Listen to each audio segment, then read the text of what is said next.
mountains. Almost forgot what it was like. It's beautiful. No people, no smog, fresh air. The only sounds are the crackling fire and the wind rustling through the grass. Coyote now and then. Oh, look at that sky. You don't realize how many stars there are up there until you get out of the city. That sky is so black. The stars look like sparkling diamonds out there. This is great, huh? Hey, Brett, will you put that rock away? You're missing this great starry sky. Hey, Brett. Miles was right, Ricky. Everything he said was right.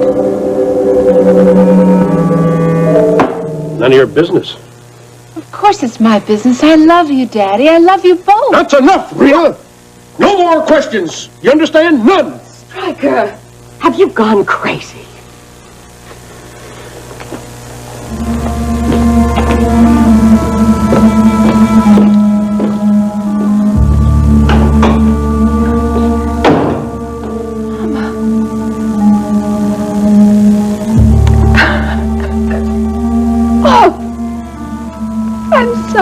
I shouldn't be crying. Oh, it's all right, honey. No, it's not all right. I should be comforting you, not the other way around. Don't apologize, I understand. Really. What's happened to Daddy? Why is he behaving like this, Mama?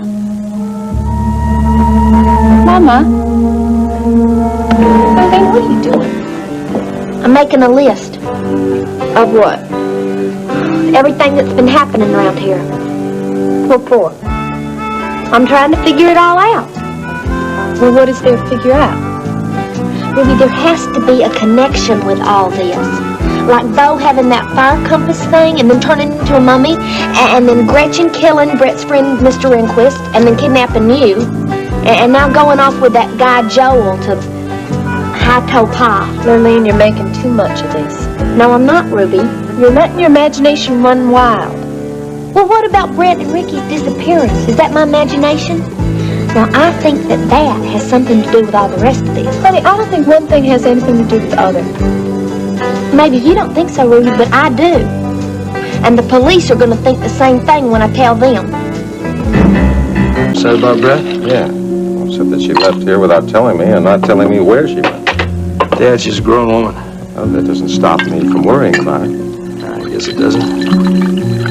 The thing that bothers me the most is that her leaving has something to do with that Rehnquist fellow.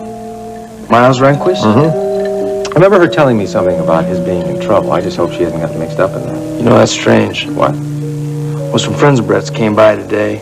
Wanted to talk to her. What friends? Ruby, Wright, and Lurleen Harper. What do they want to talk to Brett about? Well, that was the strange part. They kept asking me if I knew anything about Miles Rehnquist. What have they got to do with Miles Rehnquist? Well, they never really said. In fact, I got the distinct impression that Ruby wasn't at all anxious to talk about him. She hustled Lurleen out of here pretty quick. The more I hear about this Rehnquist, the less I like him. I just hope that your sister hasn't gotten in over her head. If you go to the police, it's just going to get us in a whole lot more trouble. I can't go on like this, Ruby. And whatever is going on, the police have got to know about it. And nobody else can get hurt here. I'm not going to let you talk me out of it this time. Lurleen, you've got to listen to me. This is so important. Howdy, ladies. We aren't interrupting anything, are we? Oh, of course not, are they, Lurleen? Hello, Mr. Barnes, Mr. Boudreaux. Don't go getting formal on us, young lady. Just call him Boots. Call him Hawker. There's no need for last names now, is there? Lurleen, don't you think you ought to go check on that band we got coming in here in a couple days? What for? Well, you know, I think they should find out about when they're supposed to show up and how much money they're going to get paid, that kind of thing. We already told them about that. Well, Lurleen, I did talk to them, but I think they weren't clear on a few points, so I really wish you'd just go in the office and straighten it out, all right? I'm doing something right now. Lurleen, please. Come on, you and I are partners. We have to take care of this. Do you want a big hassle later on? No, I guess not. Well, then I suggest you go right in that office right now and take care of it. All right.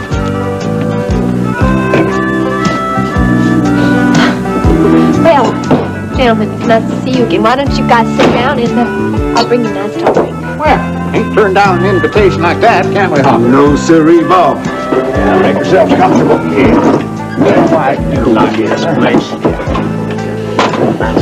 Nice homey atmosphere. You know what I mean? People live here. Here you go, gentlemen. Well, Just like you like it. mighty kind of you, little lady. Now, what brings you here? We came to see how you did on the trip. How'd everything go in Nashville? Well, Those producer boys didn't give you a hard time, did they? oh no. Something wrong, You little lady? seem to be hanging back. Now, you did get to Nashville, didn't you?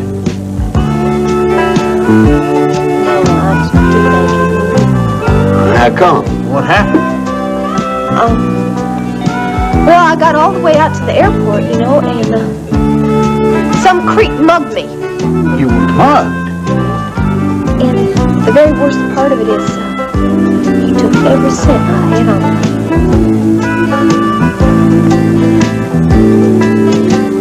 Mama, look at me. You know why Daddy's behaving like this, don't you? Yes. Tell me. Rena, I'd rather not. I have a right to know, Mama.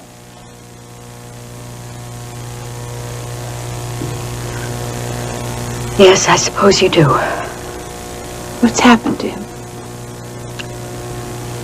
I imagine your father's feeling guilty. Guilty? For what? He's been having a relationship with another woman. Another woman? Yes. Who? I don't know for sure. Where did he meet her? In Mexico? I assume so. He's been keeping her in Cuernavaca. How did you find out? A dear friend saw them together and thought it would be best if I knew what was happening. How long have you known, Mama? Several weeks. Oh, Mama. Oh, Mama, I'm so sorry. Why didn't you tell me when you found out? I wanted to. And I was going to, but I decided you had enough to worry about with your job at World Oil. Besides, sweetheart, this is my problem, not yours. I wish you had told me. Maybe I could have helped you through this, Mama. Honey, I'm all right now, really. I am. Well, I'm going to talk to Daddy. I'm not going to let him get away with this. No, you can't confront Stryker. You should know that. You can't attack him head on. Don't underestimate me, Mama. I've got a little bit of both of you in me, and I can fight fire with fire. Rena, I think it would be better if you just stayed out of this. I'm sorry. That's asking too much. I can't just sit by and watch this happen. Honey, I don't want you to get hurt any more than you already are. I can handle it. You're so like your father in so many ways. Very stubborn. Just don't be too disappointed if it doesn't work out. Honey, I'm going to get dressed. I'm going out for a while. Where are you going? To see a friend. You're not going to Hunt's, are you? Yes. Why? Because I enjoy Hunt's company. I'm not going to sit around here and wait for Stryker. As far as I'm concerned, if he wants to save our marriage, the next move is his. Oh, please, sweetheart. Don't let this get you down. I'm not going to let it get me down. Oh, Mom. Oh. I'll talk to you later.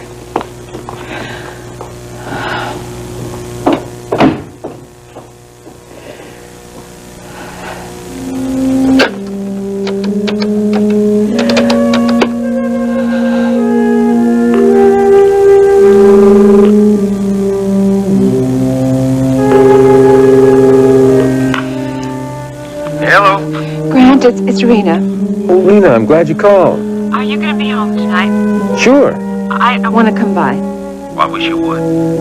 I've got to talk to you. I'll be by real soon.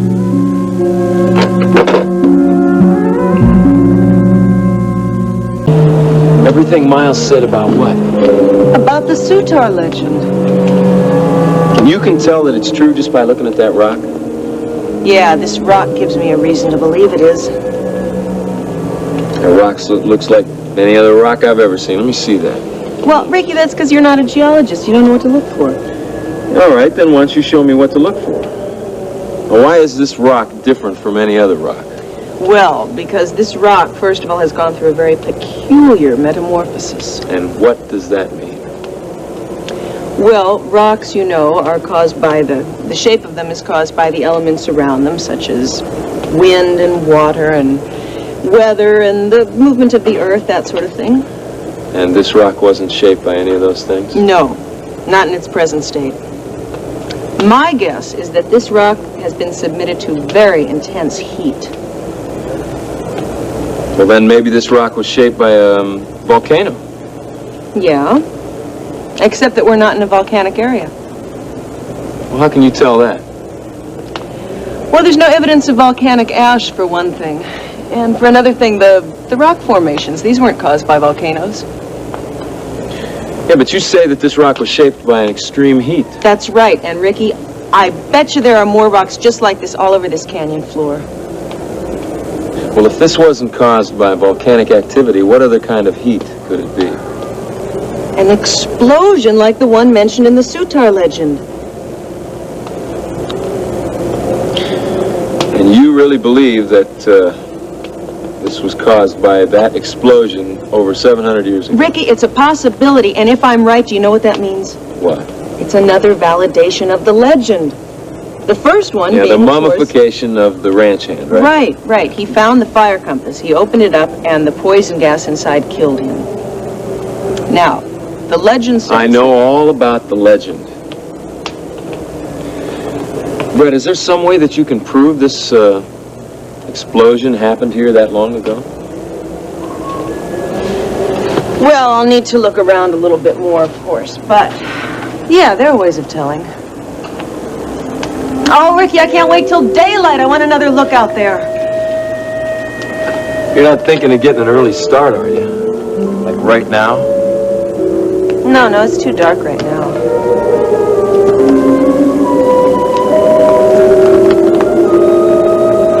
This canyon is a very special place, Ricky. I just know it. I can feel it. He finally got my purse and he made off with it, and I went to go after him, you know, but he knocked me down again. The whole thing was just a traumatic experience. I can imagine. I declare, I don't know what the world is coming to, Hawker. All that crime in the streets makes a body want to stay home and never come out. The thing that makes me so mad is he took all my money. I mean, all the money that Jed got to give me. Now, don't you go worried about the money. All it is money. Ain't that right, Hawker? That's right, Boots. The important thing is Ruby being all right. Oh, I am all right. But I tell you, I'm lucky I got out of there alive. If it weren't for some divine intervention, I might have been killed. I'm glad you made it through, darling. That's right. No amount of money is worth dying for. Besides, there's plenty more where that came from. But right now, there's something else concerns us. What's that? This business about Ricky Decker leaving town very sudden like. Yeah, you're his manager. Now, you do know what happened to him, don't you?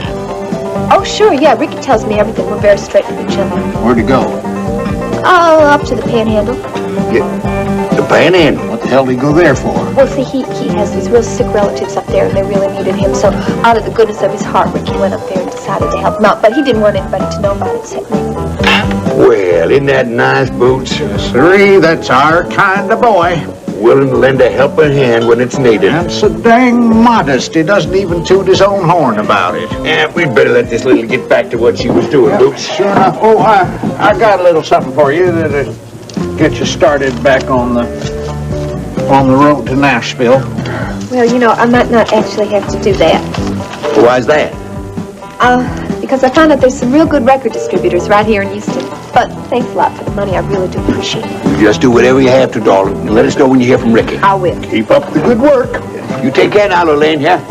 You know, I do enjoy coming to this little old place here. Bye, gentlemen. Bye-bye. Lurleen, hold it. You and I have to finish our little talk. There's nothing more to say, Ruby. Oh, yes, there is. I want to clear up all this nonsense about you running off to the police. You said you wanted to talk to me? Yeah, I did. Dad, What? I want to talk to you about Brett. Dad seems to think that Brett's taken off has something to do with Miles Rehnquist. What do you know about that guy, Rita? I don't know much more than you do, I'm afraid. I just met him once. Didn't Brett ever talk to you about him, what he's into? She talked about his being a geologist and someone who was in trouble, but she never said what exactly. Whenever his name came up, she was always very evasive. What about Lurleen Harper and Ruby Wright? What do you think they might have to do with it? Lurleen and Ruby? Oh, what on earth? Are they involved with Miles Rehnquist? Yeah, that's the impression I'm getting. They came here early this morning asking for Brett. Well, I have no idea how they even know him. Well, then, maybe it might be helpful if I go have another little talk with Ruby and Lurleen. That's a good idea, son. You maybe I'll get some clue as to what's happening. Well, I hope so. Look, I'll see you two later. Thank you, son. Well, thank you, Dad. Brett's my sister. I love her. I'm gonna get to the bottom of this thing. I know.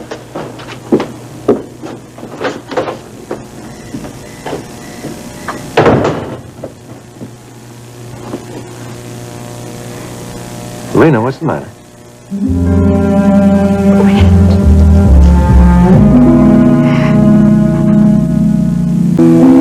Feeling better? I'm sorry I fell apart like that. I'm sorry. I should have realized you were in trouble the moment you walked in. Now, you want to talk about it? I need to. I need your help, and I need your advice. You've got it. Daddy came home today. Is that what's got you so upset? I found out why we haven't been hearing from Daddy. No? He's having an affair with another woman in Mexico, and he's keeping her in Cuernavaca. I'm sorry to hear about that.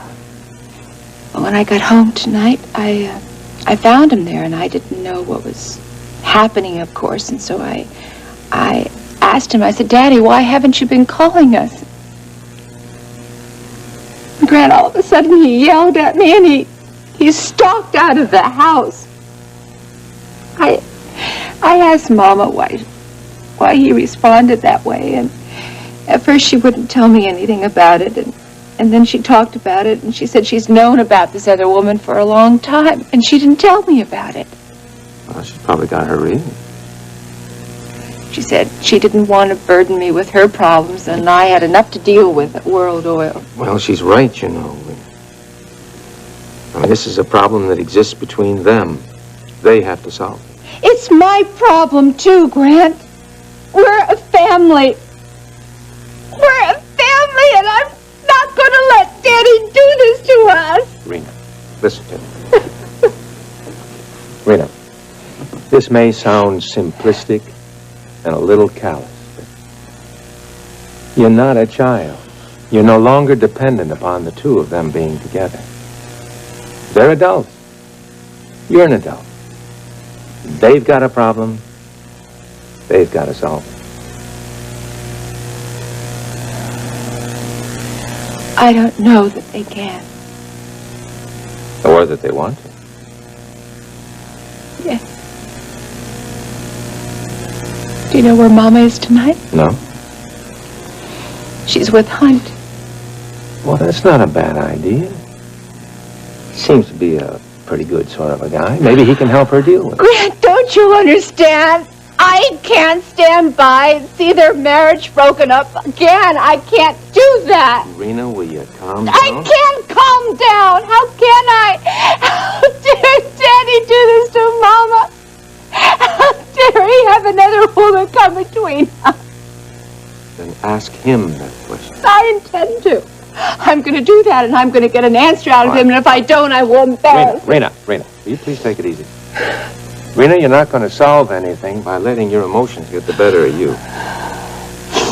Oh, I know that. I'm sorry.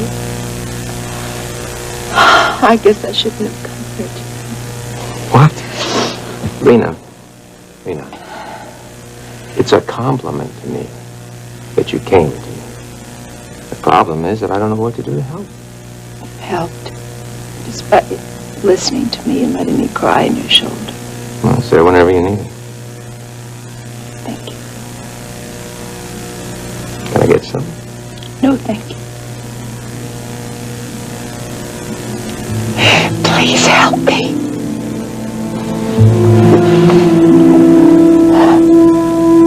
For as long as you want.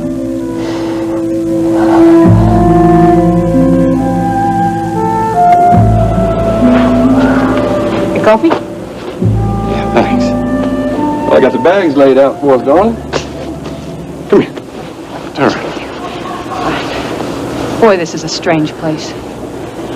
It fascinates me. There's something really sort of strange and almost eerie about the whole place. I know what you mean. There's no place quite like this High Topar region, really. Yeah, I've packed in a lot of places, and I've never been in one like this. You know, it's sort of strange how you know where you are, and then suddenly everything mysteriously shifts, and you don't quite know where you are anymore. I know. How long have you been a guy, and how'd you get into it? Well, I just always liked being outdoors, and had some people ask me to take them someplace, and been doing it ever since. Is that how you got to the High Topar region first, bringing somebody up here? No, I had a couple of buddies that we used to backpack all the time. One of them heard about this place, and we ended up here. Well, it is a strange place. There's an old Indian curse on it, you know? You don't believe that, do you? Well, I don't know. You listen to that wind for a while, it gets pretty eerie up here. Well, did you try and find out about it? The curse? No, I thought about it a couple of times, but I didn't ever get to the point where I had a reason to test it. Well, maybe while we're here this time, we can find out about it. Yeah, maybe we can. It is not nonsense, Ruby. Darlene, if we go to the police, they are going to arrest us. Maybe not. Not if we tell them what happened. They are never going to believe it. Ruby, there are 2 people dead. Now, the police should be doing something about it. They should be going after Gretchen for killing Brett's friend. The only people the police are going to go after, Lurleen, is you and me for hiding those bodies. And then they're going to put me in jail for murdering Dog. But you didn't murder him. I know that and you know that, but they are never going to believe it. You have to make them believe. Lurleen, would you just stay in one place? I can't follow you around like this and try to talk to you. There's no use talking anymore, Ruby. I can't stand any more of this. Now, you are not going to talk me out of it this time. I'm going to the police.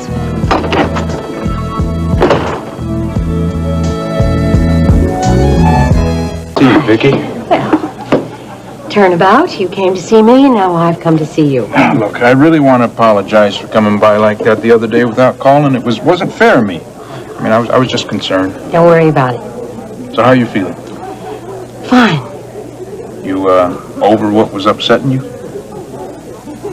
I've learned how to handle it. You know, Vicky, I'm really glad to see you. Are you? Yeah, you know, having you, showing up every day would be a treat. Oh, we don't want to overdo a good thing. You can't overdo a good thing. You know, Vicky, you are a remarkable woman. Oh, not really. Now, don't go underrating yourself. Is that what I'm doing? I think so. You know, when I first met you, you struck me as a very bright and capable woman. Then I find out that you own and operate all those television stations. Now, that's some accomplishment. Oh, it's no more than a lot of women have done in business. Come on now, I don't want to talk about me anymore. Well, I can't think of anything that I'd rather talk about more. But all right. What do you want to talk about? You. Me? Why me? Because I want to know more about you.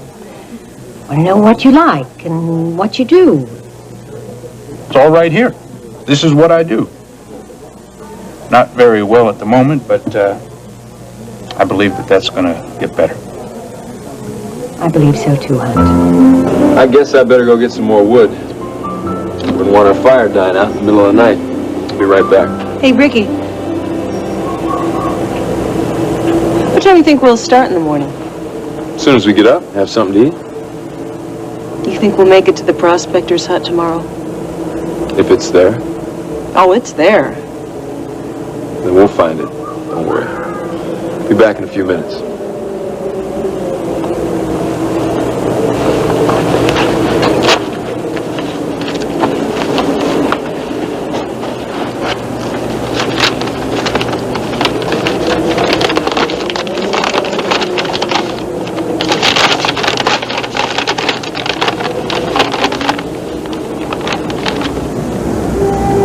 It is essential to first find the hut, an old prospector's hut, little more than a weathered shell. Pace off 30 yards east from the entrance of the hut, then 28 yards directly towards a narrow V-shaped crevice. There you will find the essential base point for the use of the fire compass. It is Sutar's rock. On its face, you can make out a discernible dark red imprint of an Indian profile. Sutar's image, as the legend goes. At the base of the rock, you will see the symbols that match those precisely on the fire compass. Each symbol you see will take you one step closer to the mouth of Sutar's cave and its secret room.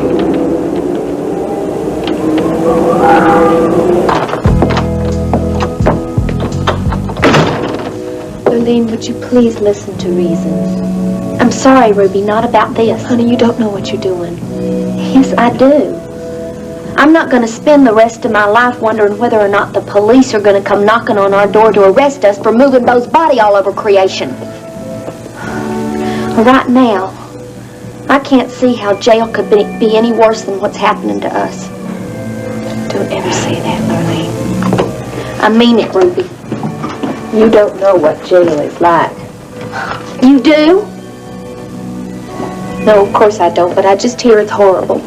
Honey, please, just please promise me you'll give this a lot of thought before you go running off and blabbing to the police, please. I've given it all the thought I'm going to, Ruby. And we can't let anybody else get hurt. I don't want to think about it anymore. Lurleen, wait! Lurleen, please don't say anything more. Rock River just came in. Please promise me you won't go alone. Well, well, look who's here. What are you doing here, Mark? Came to see you. Hi, Lurleen. Mark? You came to see me? Well, actually, I came to see the both of you. Both of us? What about? I want you two to tell me everything you know about Miles Rehnquist. What are you thinking about? I was just wondering if we're going to find Miles in that prospector's hut tomorrow. With a little luck, we will. Oh, let's be lucky. You know, Rehnquist sure has caused a lot of people a lot of trouble. You don't like him much, do you? Oh, I don't have anything against him. Ricky, I'm sorry. He's my friend, and he's in trouble, and I... It's all right. You don't have to explain. I understand.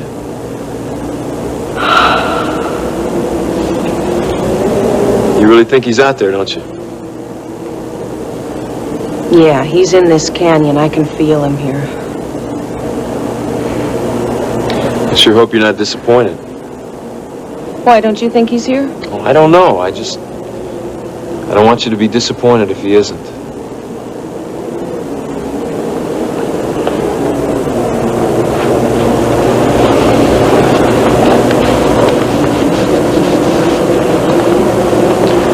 Cole?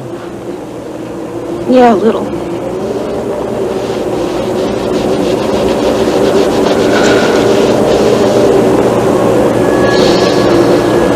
Better? Thanks. Ricky, I really appreciate you coming out here with me. It means a lot to me. Hey, I wanted to come out here with you. Besides, I would never let you come out here alone.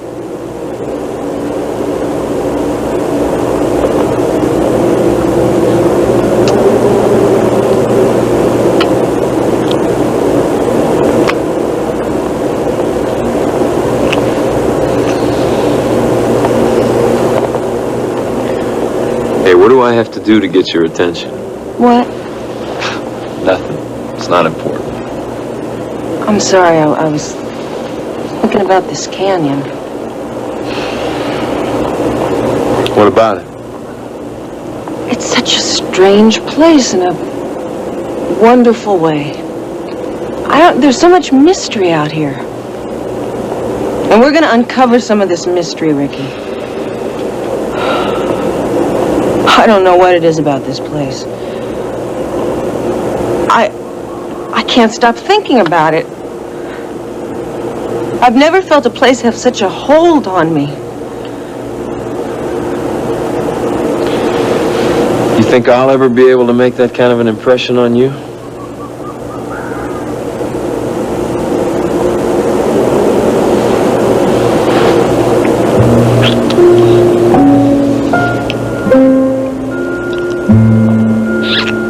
You already have. I have. Took quite a risk in coming out here with me. Ricky, I don't think I've ever felt closer to any man. Any man? Any man.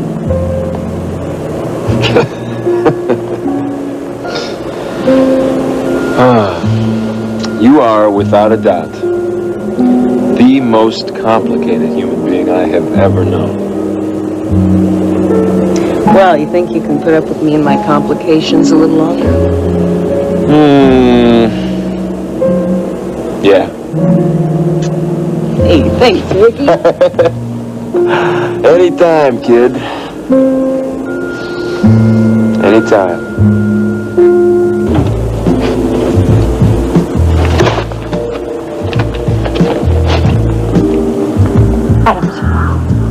Adams? Adams? I'm here, Gretchen. What's up? Now, everything is going as planned. We're going to be down in the canyon early tomorrow morning.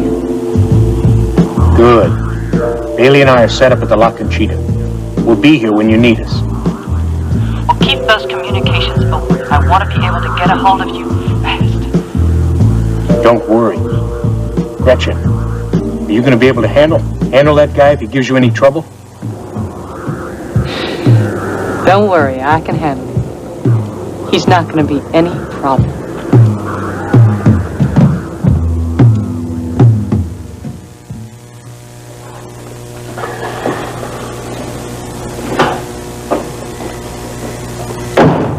Rena, I'd like to talk to you. Where's your mother? Out. Out where? Just out. You know I had to have dinner alone. Daddy, why didn't you tell me what's been going on?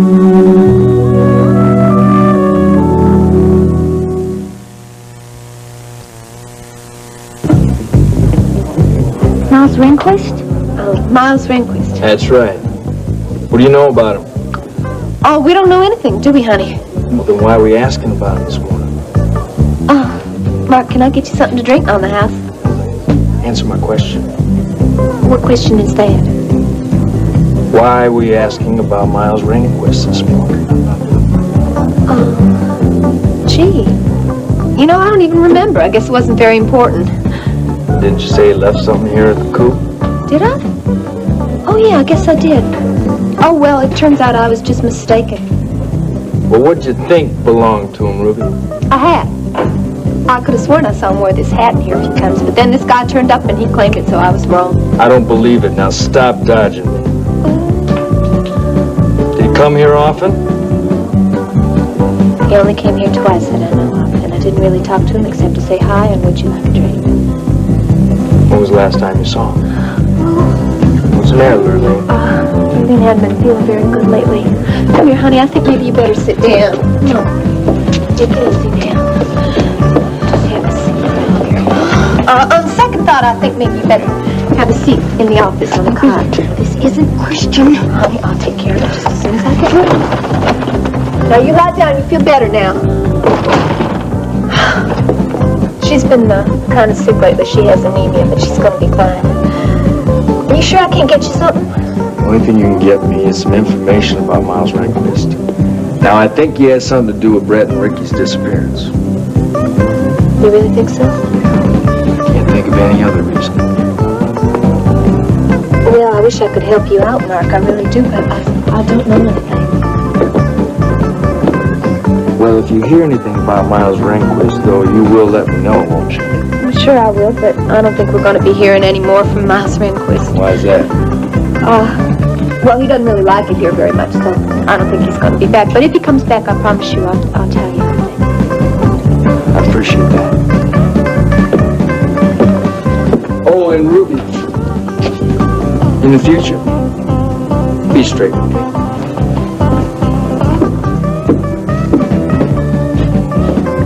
I will. Thanks for sticking around, Vicky. I had no intention of leaving. Good. Now, where were we? I believe you were telling me the story of your life. Was I? Mm-hmm. Good heavens, I hope I wasn't that much of a bore. No, you weren't boring at all. No, really, I do. I want to know more about you. After all, you do have the advantage on me, remember? How's that? Well, you know about me, about my daughter. I wouldn't want to take advantage of you. So, what do you want to know? Anything you want to tell me? Well, let's see. I like to sleep late. Never eat my own cooking. I'm the world's worst cook. That's kind of strange, huh? Owning a place like this. Come on, what else? Well, I don't like exercising except for playing the ivories. I like pretty women. Like going out to a museum now and then, concerts, that sort of thing. That's about it. Do you have any family? Not here in Houston. My mom and dad died a few years ago. I was married once, but that ended quite some time ago. I'm sorry, Hunt. I didn't mean to pry. Oh, no, you weren't. I consider it prying if you were a stranger. But you're a friend, Vicky. And I hope that we can continue to be good friends. I don't see any reason why we can't. Good. You know, I think that we were pretty lucky to find each other. Rena, come on in here and sit down and listen to me. If you wish. I want you to understand what happened to me down there. Sir, to understand, Daddy, you're having an affair with another woman. And from what I hear, you've been keeping her. How could you do this to Mama? You know I didn't want this to happen. Oh, I'm sure you didn't. I know you think I'm being unfair to your mother. Unfair? I hardly think that's the appropriate word, Daddy. In fact, I don't even know of a word that describes what I think. Rena, I want you to understand I was a long way from home, working. I was very lonely. Do you think that Mama was any less lonely here? No, but... There are no buts about it, Daddy. You didn't have to spend all that time away from home working. You could have gotten someone else to do the job. Rena. Are you quite ready to give up your mistress? It's not as simple as that, honey. It's very simple, Daddy. I'll tell you exactly how to do it. Young lady, you don't tell me anything.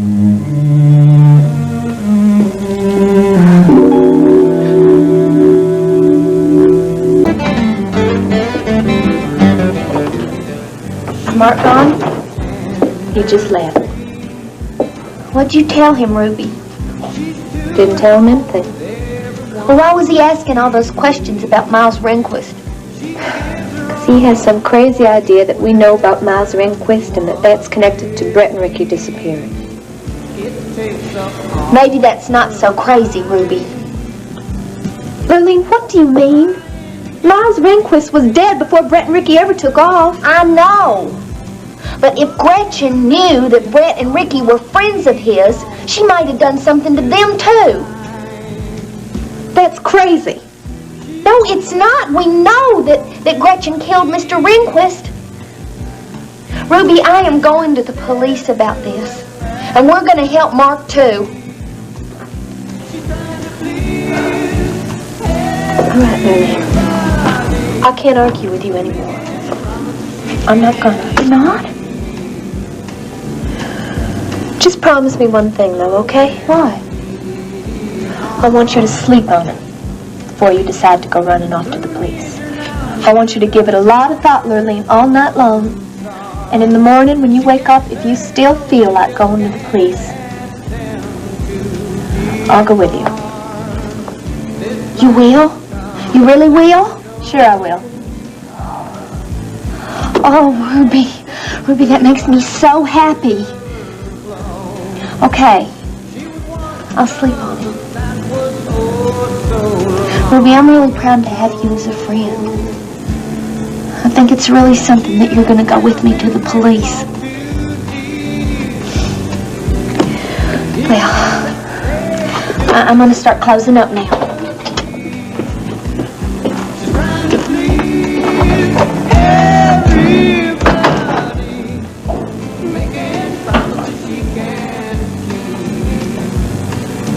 I gotta figure out some way to change her mind. Lurleen, I gotta talk to you. Good morning. Good morning. I wanted to see you last night. I came home late. I know. You got a few minutes now? Where's Rena? She already left for work. Did you two talk? Not much. Is that so surprising? Damn it, Vicky, I don't want to talk about Rena. I want to talk to you. I don't think there's all that much we have to talk about. All right, we've got a few problems. Let's sit down and come to terms with them.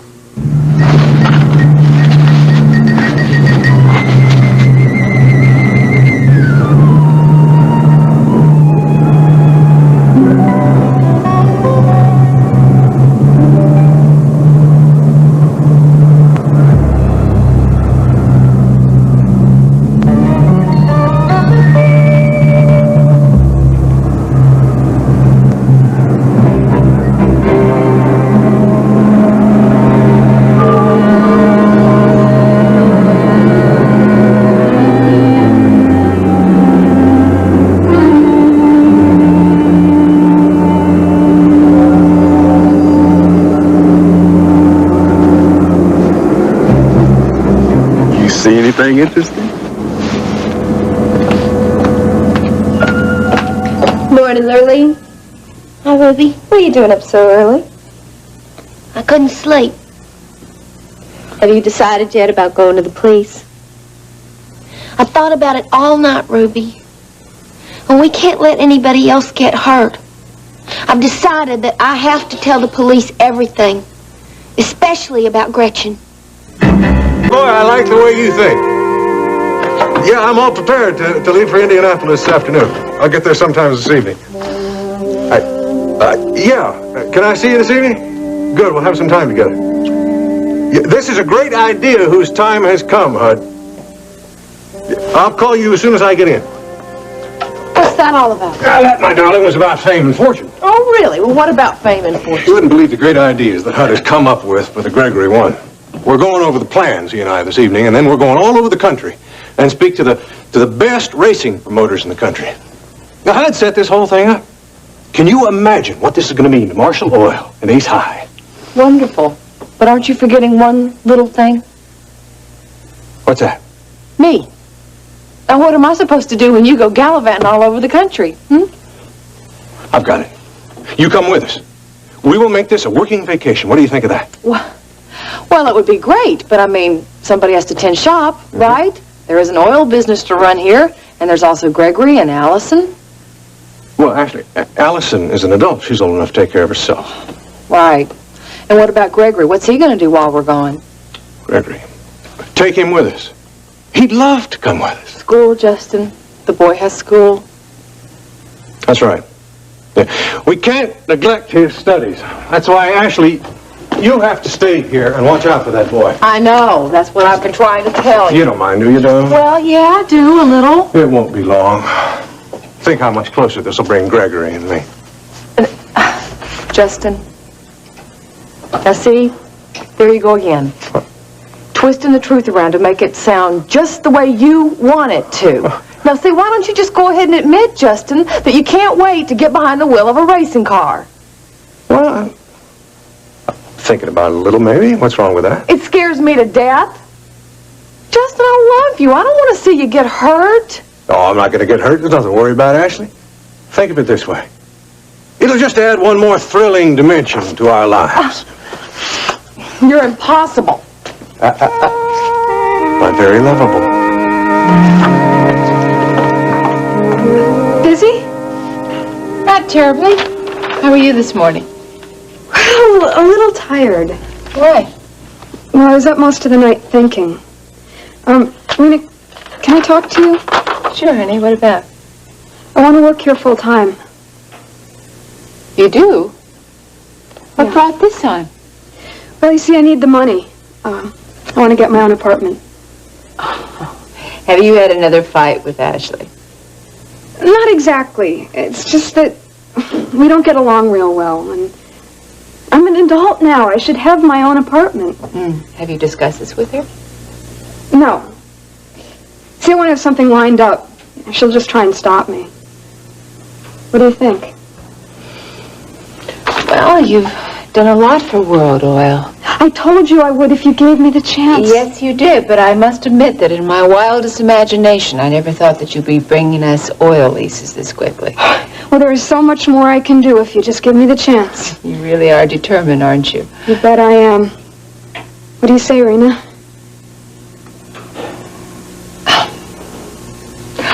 All right, Allison.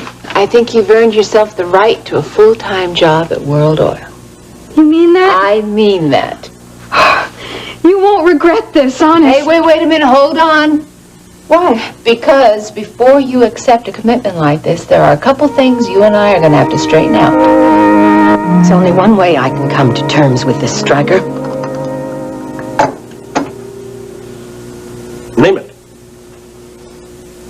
Tell me you'll give up this other woman in Cuernavaca. Vicky, I understand why you're jealous. Jealous? Oh, is that what you think this is about? Well, it's more than that, Stryker. I am angry, very angry. I'm sorry, I didn't mean to hurt you. You didn't mean to get caught. Isn't that more like it? You want a nice, loyal, faithful wife waiting for you here in Houston and a mistress waiting for you in Cuernavaca? A nice, warm bed everywhere, Would you let me explain? Oh, please, Stryker, spare me that. Well, what do you want? I've already told you. Tell me it's over. It's not that simple, Vicky. Oh?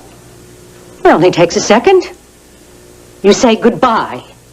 It's over, finished. How hard can that be? If you'd give me a chance.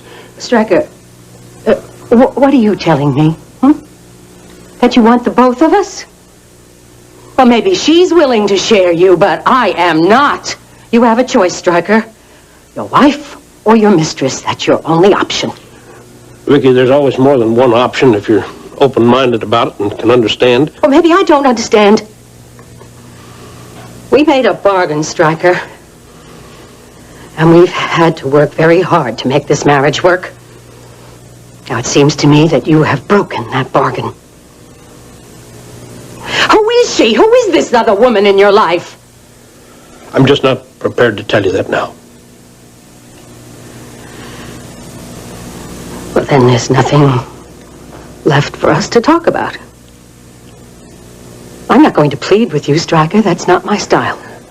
Vicky, if you try to understand... Oh, I understand, all right. I think you should sit down and think long and hard about what it is you want to do. And while you're doing that, I'm going to be making some decisions of my own.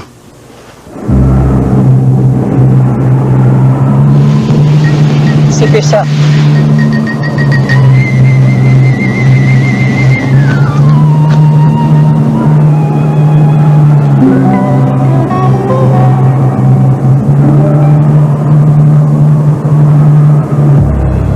It just looks like a lot more of the same to me.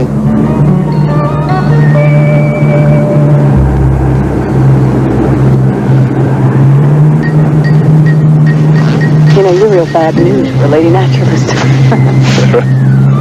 I could forget all about those plants down there. Yeah?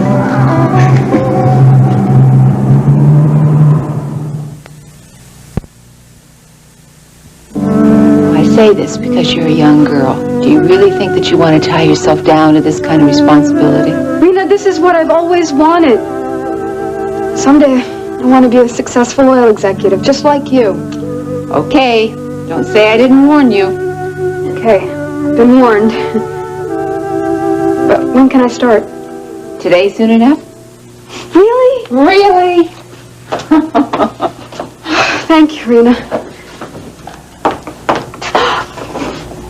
Rena? Yes? Well, I feel kind of funny. About what? Well, today's my first day as a full-time employee, and here I want to take a little extra time off at lunch. Do you have an appointment?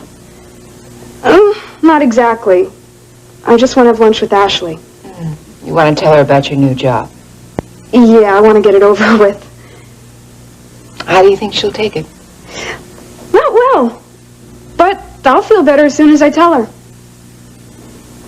Okay, Annie. You take as much time as you need. Thank you, Rena. Am I interrupting anything? Hey, Ginny. I was just leaving. Rena, I'll stay late tonight to make up for the extra time. That won't be necessary. No, I want to. Ginny, Rena just gave me a full-time job. Oh, congratulations. To work with Rena and your husband. It's what I've always dreamed of. Will you get out of here? Your energy is driving me nuts. You ain't seen nothing yet. Have you ever seen such enthusiasm? Can't say that I have. I'm glad to see you, honey. What brought you here? I'm a little curious about something. I hope it's something I can help you with. Maybe. Do you have any idea what's happened to Ricky and Brett? Lurleen, have you really thought this through? Yes, Ruby, I have. Maybe I could keep my mouth shut. But I really think that Brett and Ricky are in some kind of danger from all this stuff. And Brett's brother Mark thinks so too. All right, Lurleen. If this is how you feel, then I'll go along with you to the police station. Really? Gave you my word, didn't I? I thought you'd try to talk me out of it. Lurleen, you are my very best friend in the whole world. If this means this much to you and you really want to go, I'm going to stand by you all the way. Thanks, Ruby. Well, what are we sitting here for? Why don't you go get dressed and we'll run on down to the police station. All right, Ruby. I'll be right back. Ruby, you don't know how much it means to me to have you with me on this. I know we're doing the right thing. And I just know I'm going to end up behind bars. All right, we're going to have to go down here. Hang on a minute. Hand that down. Yep. I got it. Yep. Okay.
about Ricky and Brett, and so was Brett. Do you mean that Brett didn't say anything to her father? Or her brother. Rena, I don't get it. You don't seem worried about her at all. I'm not. Well, do you know where they are? No, but I'm sure they're all right. How do you know that? Well, just think about it for a minute, Jenny. Now, wouldn't you say that Brett is a pretty together young lady? Sure. She's a geologist. She's probably had a lot of tough jobs to handle. Exactly. Now, she can take care of herself, right? Right. But it isn't like Ricky to leave KVIK without saying anything. Well, unless it was something real important, right? Yes. But what? Oh, Jenny, they are a couple of young, normal adults who happen to find each other very attractive. Do you mean to tell me that they're together? Yes, that's what I think. It's the only thing that makes any sense. You're probably right. Of course I am. And I couldn't be happier. I think they're an adorable couple. They really are. You know, sometimes they remind me of you and Ryan. I think they're going to be as happy as you two one of these days. Jenny, what is it? Nothing. Oh, now, come on. I know when you're not being straight with me. Well, it's just that... Honey, you're still not worried about Allison, are you? No. But I want you to be careful of Allison, Lyndon. I know you like her. Just keep an eye on her, Rena. Why do you say that? It's just a feeling I have. Allison might cause you real problems someday.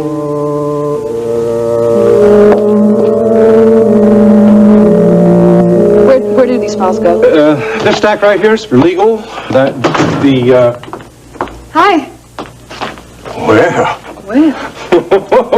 Look at you. You really like it? Oh, you know I do, darling. Allison. Did you really wear that to work today? Don't start with me now, Ashley, okay? I really don't want to hear it. When are you going to start listening to me? I didn't come here to fight with you. I came to ask you both to lunch. Well, I've got to give you a rain check on that, darling. I'm leaving this afternoon on a business trip. I got a lot to do to get ready to go. You're going out of town? Well, just for a few days. I wish I could go.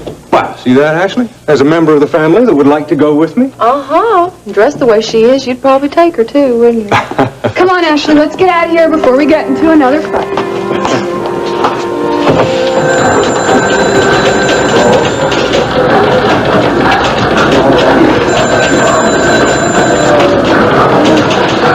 Thank you for coming down here with me, Ruby. Lurleen, I just hope we're doing the right thing. From now on, you're on your own now, okay? But you gonna wait here for me? Yeah, I'll wait.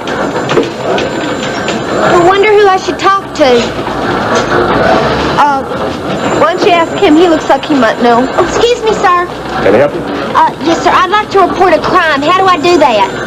Well, why don't you take a seat right over there in the corner, and I'll be right with you. Thank you, sir. Ruby, are you going to be all right? Sure. I'll be fine. You do understand why I'm doing this, don't you? Of course I do, honey. Oh, Lurleen,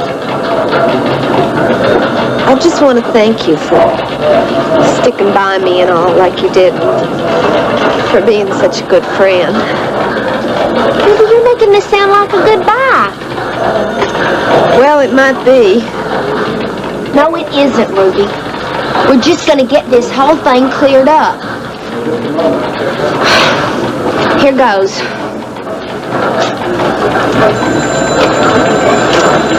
Yep. Here goes nothing. Pardon. Sorry.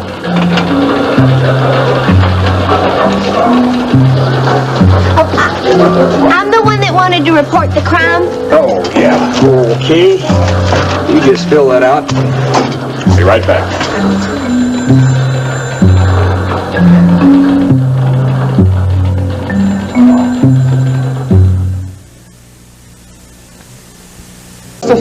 You want to see him? Yes, TJ, sit right down there. Huh? I hear your daddy's in town. Well, yeah. That's right, he is. What's he doing here? Well, he and my mother are looking for an apartment here in Houston. Oh, does that mean he's thinking of retiring? That kind of sounds that way. Well, that could mean good news for us, TJ. How do you figure that? Well, your daddy was senior vice president at one of the biggest oil companies in Texas. Could be a good asset to Marshall Oil. I got to thinking it would be a very good business move if we hired him on at Marshall Oil as a consultant. I don't think that'd be a very good idea, Justin. Why not? Your daddy's got a lot of contacts. We could make a very good use of those. Yeah, but like you said, I mean, he's probably retiring. He's not going to want to go out and look for another job right away. TJ, it seems to me that you just don't want him here. You and your daddy have problems. No, not exactly. We, just don't have the same ideas about a lot of things. Yeah, well, it seems to me he's got a lot of good ideas about the oil business. We need his experience. Well, I'm not sure that he'd want to work here. Why not? He and my daddy were great friends. They got along just fine. Yeah, but that doesn't mean he's going to want to work for you. Why is that, TJ? You've been spreading rumors about me? Oh, yeah, sure. I just think it'd be a pity if we let something like this slip right through our fingers without even asking him. I think you should feel him out on this, TJ. I know he wouldn't refuse you.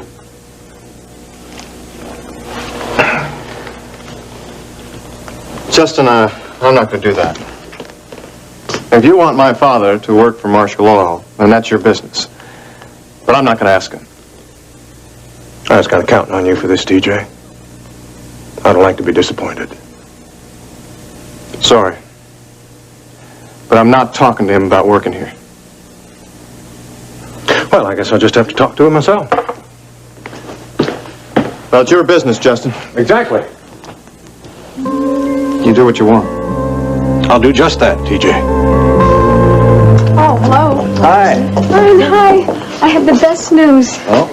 Fred, I'll tell you later. Okay. Thank you. Thank you. What was that all about? What was what all about? Don't play innocent with me, Allison. All that whispering to Ryan. What about it? That's not very professional behavior. Ashley, what's wrong with my behavior? Ryan likes me. He told me so. Yeah, well, what do you expect him to say? You come dressing like that and hang all over him? Don't start again, okay? I really don't want to hear it. I don't want to get into it either, believe me. So, what was it you wanted to talk to me about? Well, why don't we have lunch first, and then we'll talk about it, okay? Uh-oh. Does this mean that what you're going to tell me would ruin my lunch? No, Ashley, don't worry. It's good news. It's very good news.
Ashley, I have the best news for you. Well, good. What?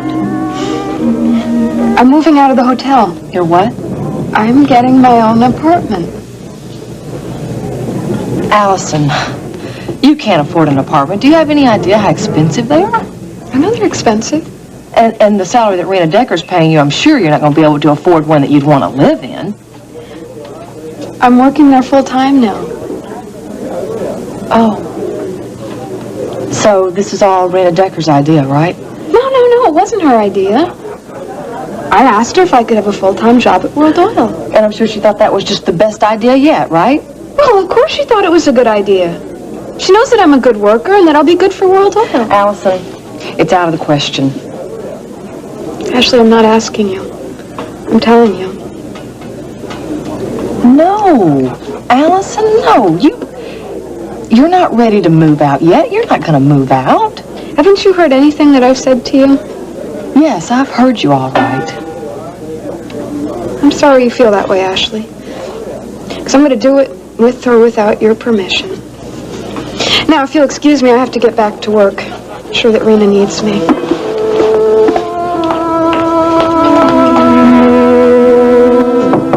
Morning, honey. Mom, I was hoping you'd come by today. Am I interrupting anything? You never do. I understand you and your father had a very unsatisfactory talk. That's right.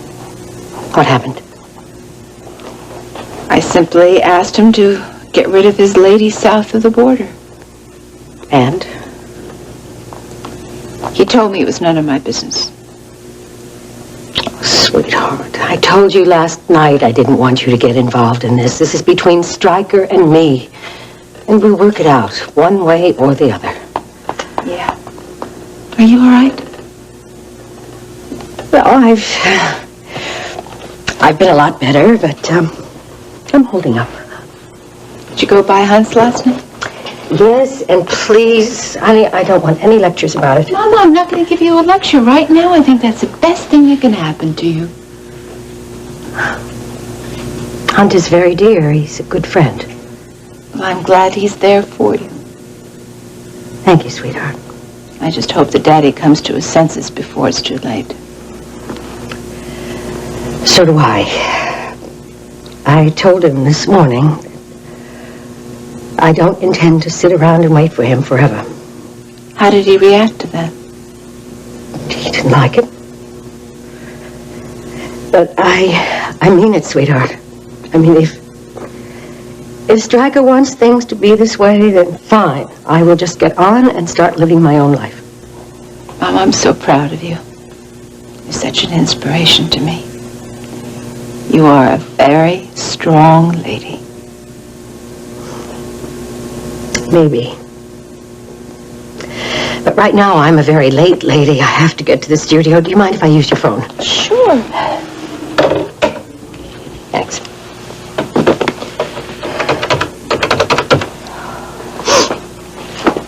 Hello, this is Victoria Bellman. I'll be in shortly, but is anything important happening over there? Uh-huh. Mildred Canfield? No, please, I don't want to talk to her. If she calls again, just tell her I'm busy. Thank you. I'll be there in a while. Bye-bye. Did you say that Mildred Canfield called? Yes. It's very interesting. What does she have to say, Mama?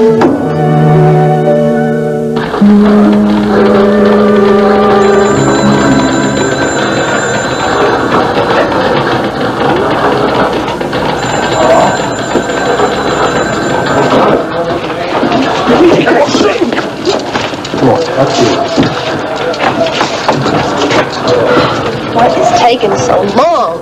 They always make you wait. You been here before? Lots of times. What for? I'm here to report a kidnapping. But they never listen to me. It's too bad. You're telling me. Ralph was kidnapped. They just came down and swooped him up. Okay. Hi, Mrs. Ward. Why don't you come with me? It's about time.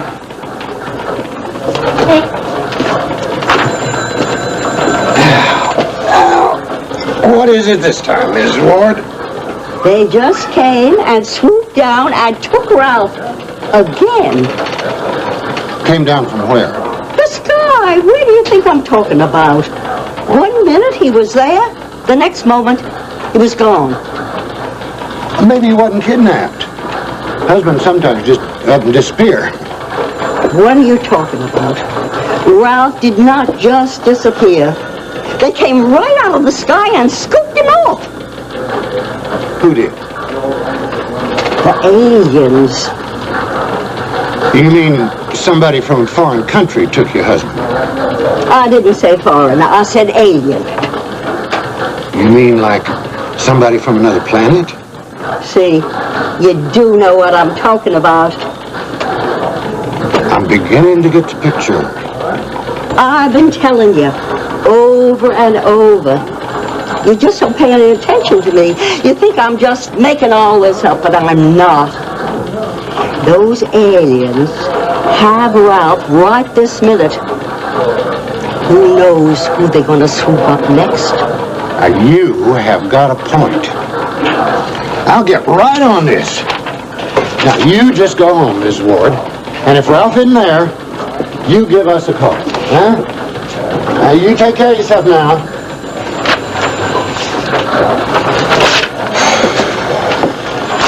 Takes all kinds, don't it? Yeah, but that's part of the job, lady. Anything I can help you with? Oh, no, I'm waiting for my friend.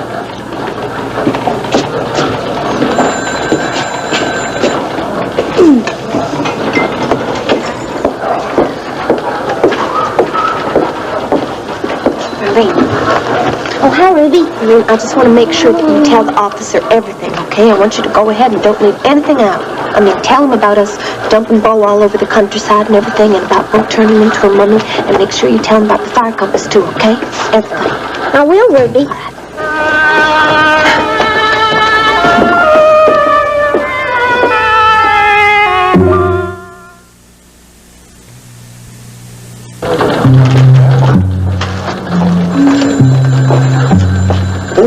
Yeah, all right. Miss Harper. So, you want to report a crime? That's right. Okay. What kind of crime? A murder. A murder? Well, actually, 2 murders. Now, the first one might not have been a murder, but I'm sure my friend didn't do it. The second one is definitely a murder, and the next-door neighbor did that. All right, let's go real slow here. Why don't you tell me about the first body first, and then we'll talk about the second body. Is that okay with you? Oh, sure, that's fine with me. The first body. Oh, yeah, okay. Well, my roommate came home from work and found her husband dead in our motel room. He was just sitting in this chair. So she called me up at work, and she told me to come home. What did she think you could do? Well, she was scared. Haven't you ever been real scared and you just needed a friend to be with you? No, I guess not. Policemen don't get scared, do they? Why didn't she call the police? Well, she couldn't. You see, she and her husband weren't on the best of terms. And she thought that if she told you that you'd think that she did it, but she didn't. Yeah, okay, well, then what happened? Well, we put the body in my truck and we dumped him. Where? Well, the first time it was out past Marshall Village. First time? Well, you see, we had to go back and pick him up again because a friend of ours saw us. By then, he had turned into a mummy. A mummy? How long did you wait for you picked him up? Oh, it was just the next day. No, people don't turn into mummies overnight. Bo did. A mummy. Well, then, we put him back in the truck, and we were going to take him to the other side of Houston. Ruby thought she knew this real great place to dump him. But after driving all the way over there, we found out the place had been turned into a miniature golf course, so of course we couldn't dump him there. Of course. So it was real late, and we were real tired, so we decided to take him back to our apartment. Well, here we were, dragging this big old trunk into our apartment with the body inside, and you know what? I can't wait to find out. Well, my friends had gotten together to throw this housewarming party for us. Oh, it was real nice. Would have been a lot better if Bo hadn't been there, though. Bo. The mummy. Right. Forgot his name was Bo. Oh, no, don't apologize. This gets real confusing. I can tell. Okay. Then, this guy breaks into our apartment and he's holding a gun on Ruby.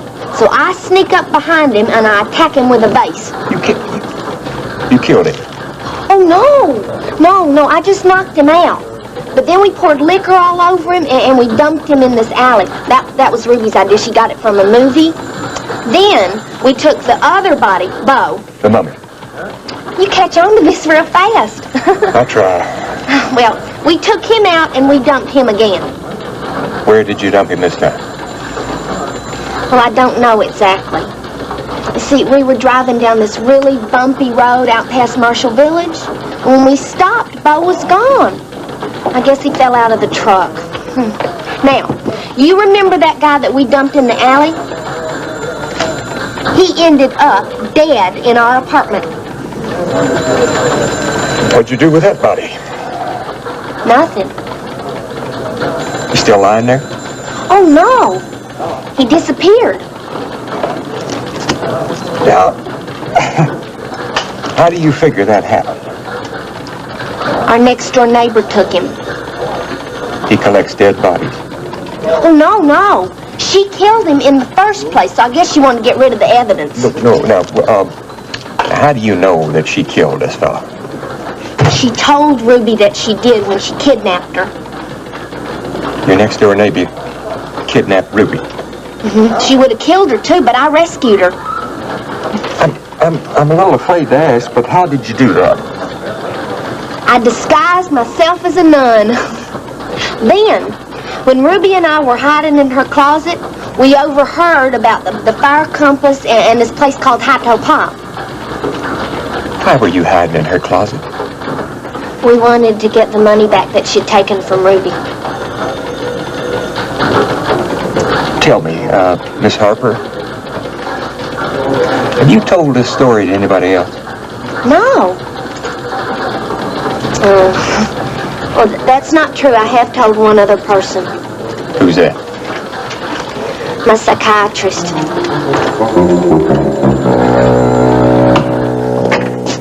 Hi. Hi, Ashley. What is it? Look, we gotta talk. Well, what about? Justin asked me to talk to my father and see if he'd be willing to join Marshall Oil as a consultant. What? He thinks that would have all kinds of contacts that might be useful to Marshall Oil. What did you say? Well, I refused.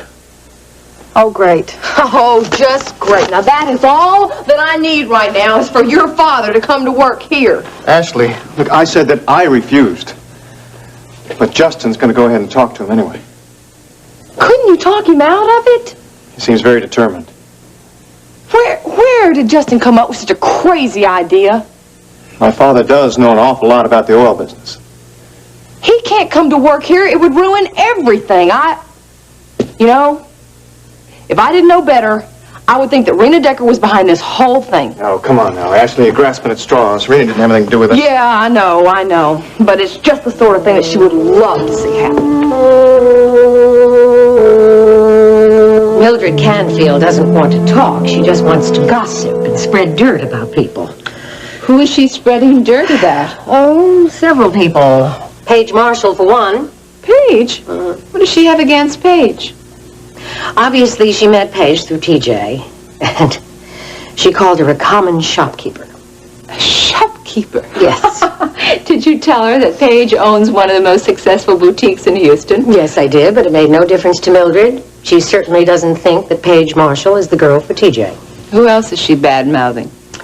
Ashley Marshall. Oh, now, maybe the lady has some class after all, because... Honey. Mama, please. Ashley is not one of my favorites. Well, maybe not, but still, Mildred had no right to talk about Ashley the way she did.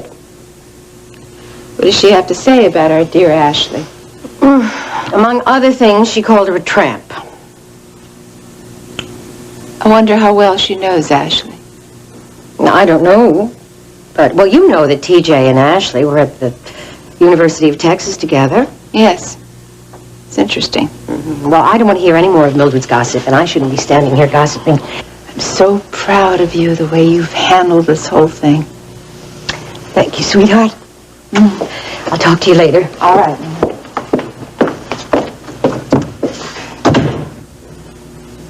T.J. Canfield and Ashley Marshall.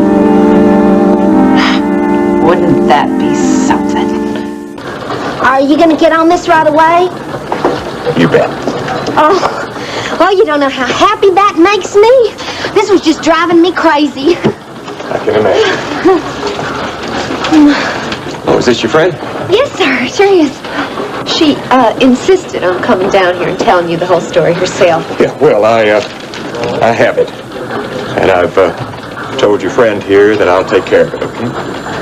Now, I suggest now that you take Miss Harper home and see to it that she gets some good rest. Oh, I will, sir. Thank you very much. Come on, honey.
I'm sorry I couldn't get in to see you earlier. Well, I know you're a busy man. Ain't that the truth? What's this I hear about World Oil losing leases to this upstart Justin Marshall's company? Ryan been filling in the headlines. You heard it straight, Stryker. Phew. Justin Marshall? Well, that's my reaction exactly. It's got everybody around here concerned. Well, they should be. Especially Rena. She hasn't been able to think of anything else. Nancy, the messenger just arrived with your yearbook. Oh, honey, I know it sounds crazy, but it's going to be a big help to me. No, I just have to find a couple of things in it, so I'll have it back to you real soon. Thanks again, honey, and let's have lunch sometime, okay? All right, bye-bye. With your help, we'll find out what this big mystery is all about between TJ and Ashley. Rena, I gotta talk to you. Mark, can't you at least wait until I say come in when you find that door closed? No, waste too much time. Well, you're always in such a hurry. I am when I got news that I can't keep. But I'll just back on out of here seeing as how you're too busy. Oh, hold it. Don't you dare leave this room. No, you just said. I don't care what I say. Come on, tell me what's going on. Well, I had a real interesting night at the Coupons. And you talked to Ruby and Lurleen? Mm-hmm. About Miles Rehnquist? Uh-huh. What did they say? Nothing. That's the interesting part. What?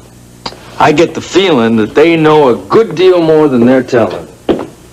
I just can't get it out of my head, Ruby. What's that? That Gretchen is somehow involved with Rhett and Ricky's disappearance. Lurleen, you're not going to start that again, are you? Well, it all fits together, Ruby. Well, almost. Honey, you are going to drive yourself crazy. I'm sorry, I didn't mean. Something is going on, that's for sure. Hi, Lurleen. Hey, Elena. Hi, Elena. Excuse me, Lurleen. I have some business to take care of in the office. Have you heard anything from Ricky yet?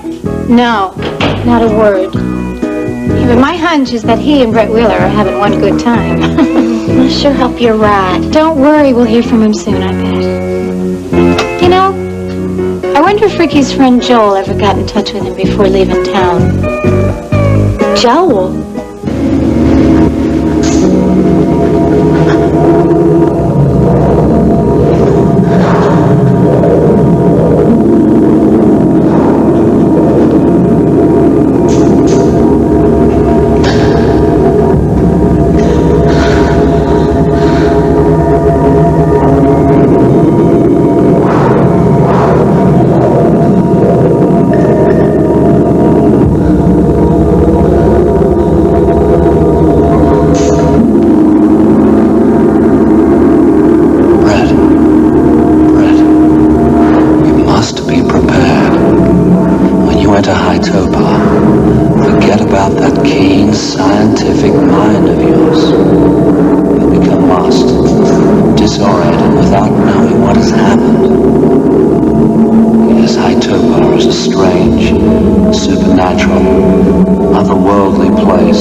What is it, babe?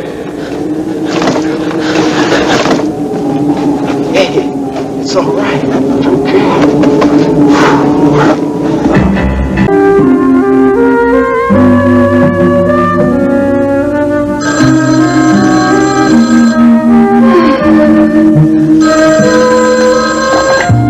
Page 1, Nita Wright speaking. May I help you? No, I'm sorry. She's not here right at the moment, but I'm her assistant. Can I help you?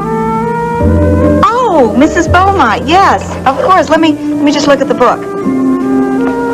2 o'clock on Wednesday would be fine. Okay. All right, we'll see you then. Okay. Bye-bye.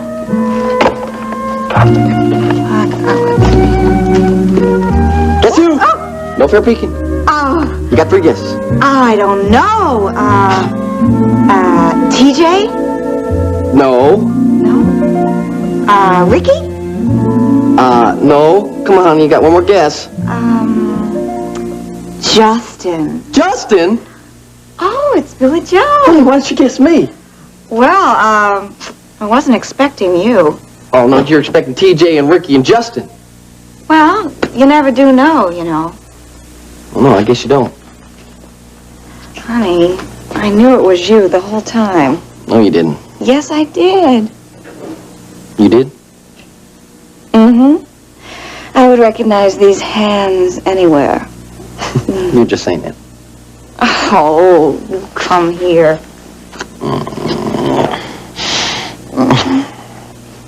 You didn't know it was me all the time? Yes! But what are you doing here? Don't you have a show to rehearse? No, it's lunchtime. Oh, I'm sorry, honey. I cannot leave the boutique. Paige isn't going to be back for a long time. I know. No, we don't have to go out. I brought lunch with me. You did what? We're going to have ourselves a little picnic. You see, I got your favorite. Fried chicken, coleslaw, potato salad, and of course your favorite wine. You know what you are. You're crazy.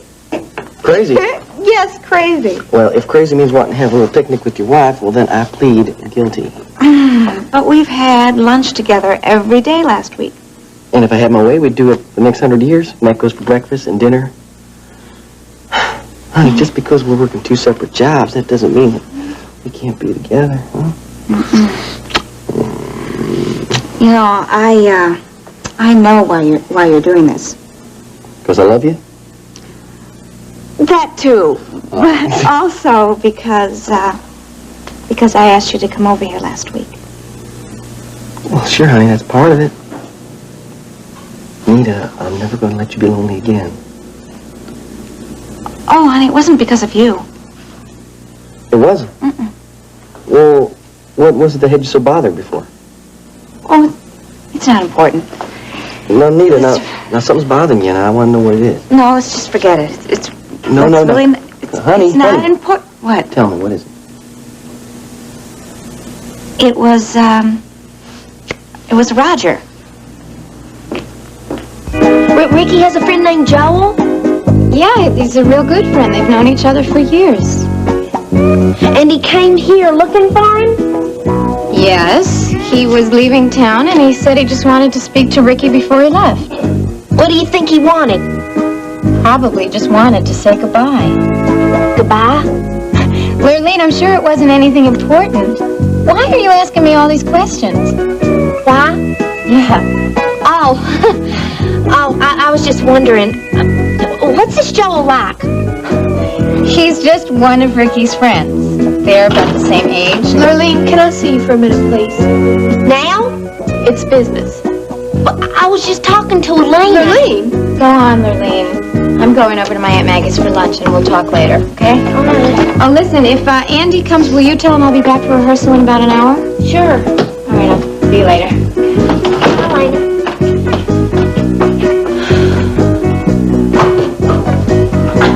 That is one person I just cannot stand. She is as rude as they come. Ruby? Oh, I know she's your friend, Lurleen, but honestly, I can't stand her hanging around all the time like this. Ruby. What?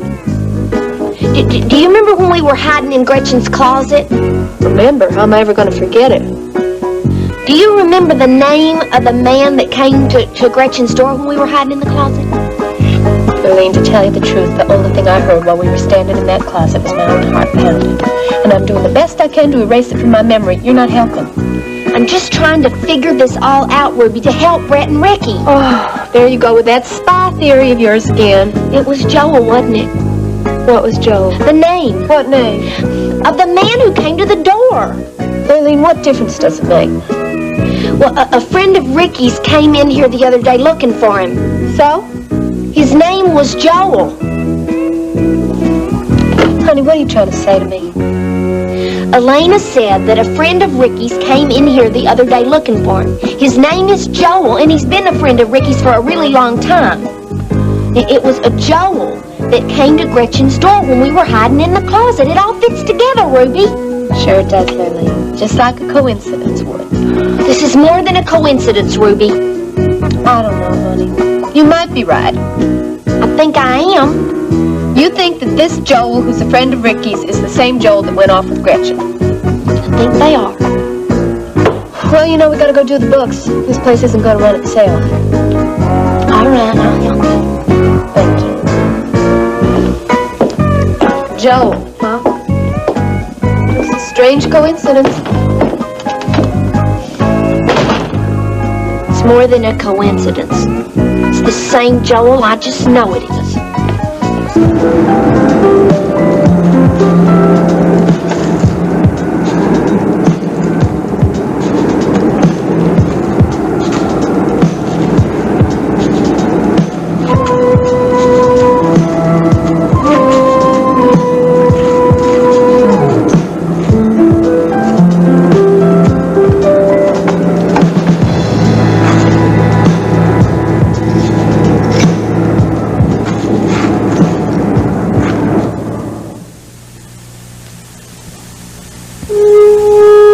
Roger.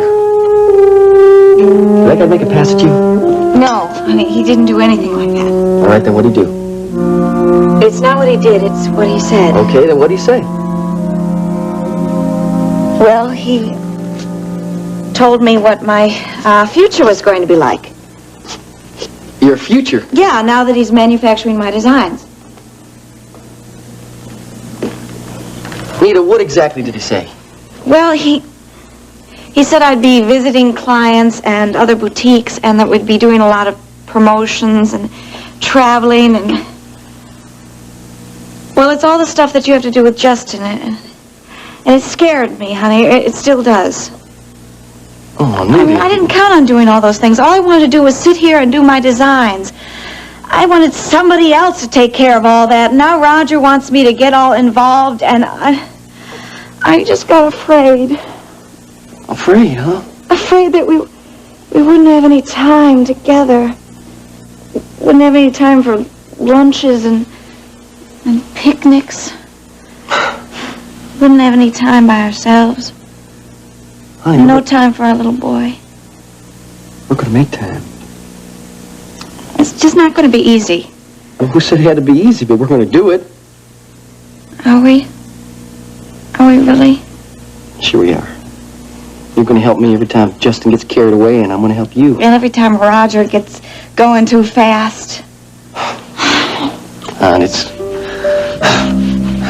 school starts to close in on my little Nita, I want to be there, honey. I want to be always with you. I want you there. Oh, I need you.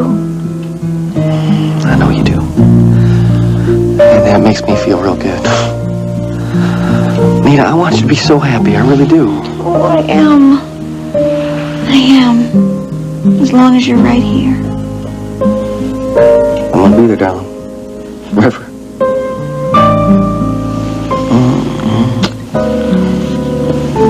Sure, I can pour you one? No, thank you. Tell me, you got any ideas why we're losing these oil leases to Marshall Oil? Yeah, a couple. Namely? Hawker Barnes, Boots, Boudreaux. You think those two characters got their finger in the pie? I bet on. I don't think you'd lose a nickel on that bet. Yeah, but I think they're a blind, Striker. I think somebody else is pushing behind Marshall Oil real hard. Any names? That's your job, remember? You're right, Grant. You're right, I'm letting everybody down. Having this business in South America and Mexico is driving me crazy. I don't know what I can do. I'm going to get it settled, though, and I'm going to spend more time at home. Well, I can think of one human being that'd be very happy to hear that. Who's been talking? Rena. She missed you very much. I know. I understand you two are getting along well together? Yes. Fortunately for me, Striker, I need her. I need her very much. It's mutual. She needs you. Right now, things are rather strained at Rena's home territory. Anything I can do? No. Nothing anybody can do. Well, if you need me, I'm here. You just take care of my daughter. I will. Well, I want to see what I can do about old Hawker and Boots. Okay. Take care. You bet. Did Lurleen or Ruby tell you anything about Miles Rehnquist? No. It's not what they said, it's how they didn't say it.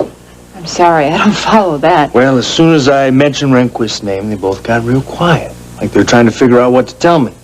Then Ruby starts doing all the talking while Lurleen just kind of stands there looking like she's about ready to explode. Ruby gave me some excuse about Lurleen not feeling well, but that's not what I saw. I am sure they are trying to hide something. Not Lurleen. I know her too well. I don't know, Rita. She certainly wasn't coming out with anything. Of course, Ruby did haul her away before she could say anything, saying that she wasn't feeling well. Now you've got it. Ruby? Yes, little Miss Ruby Wright. I wouldn't put anything past that one. Darn. And I warned her not to get Lurleen in any kind of trouble. Look, before we get into anything else, I need to know more about Brett and Miles Rehnquist's relationship. Well, didn't Brett tell you anything? No, she's keeping little secrets to herself.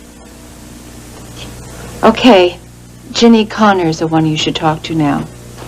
She just might have the whole story. Ginny? Yeah. Okay, I think I'll take a ride out to the ranch right now. I don't want to waste any time. You can save yourself a trip, Mark. She said she'd be back here, before lunch.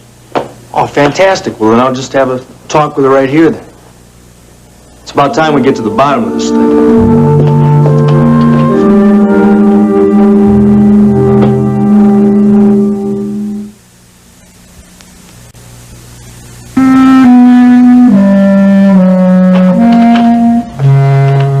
Grant, I have some papers for you to sign. Just time. Let's see what you got.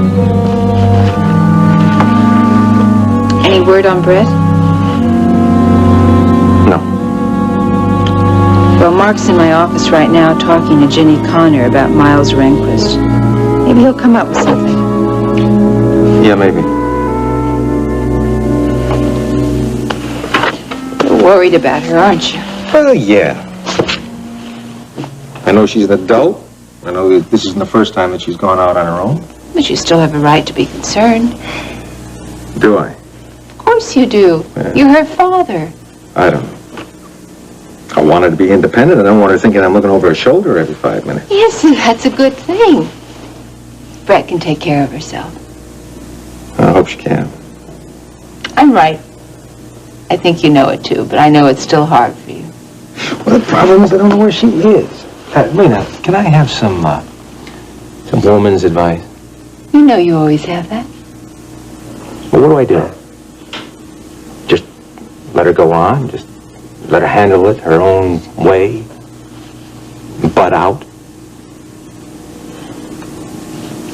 When a person loves someone, I guess they do what they have to do and take their chances.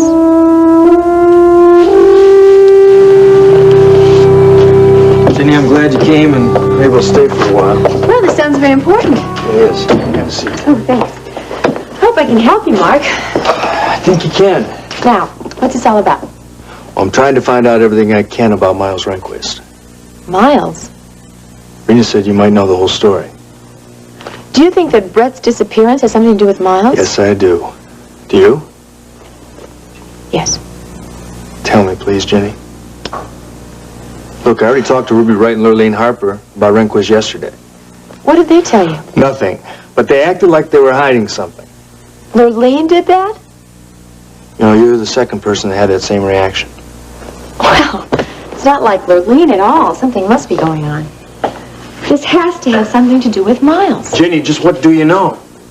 Mark, I really don't know the whole story, but I do know a little bit about Miles Rehnquist. Whatever you know, please tell me. It's very important to Brett. All right. Miles showed up in the middle of the night at the ranch during a bad storm.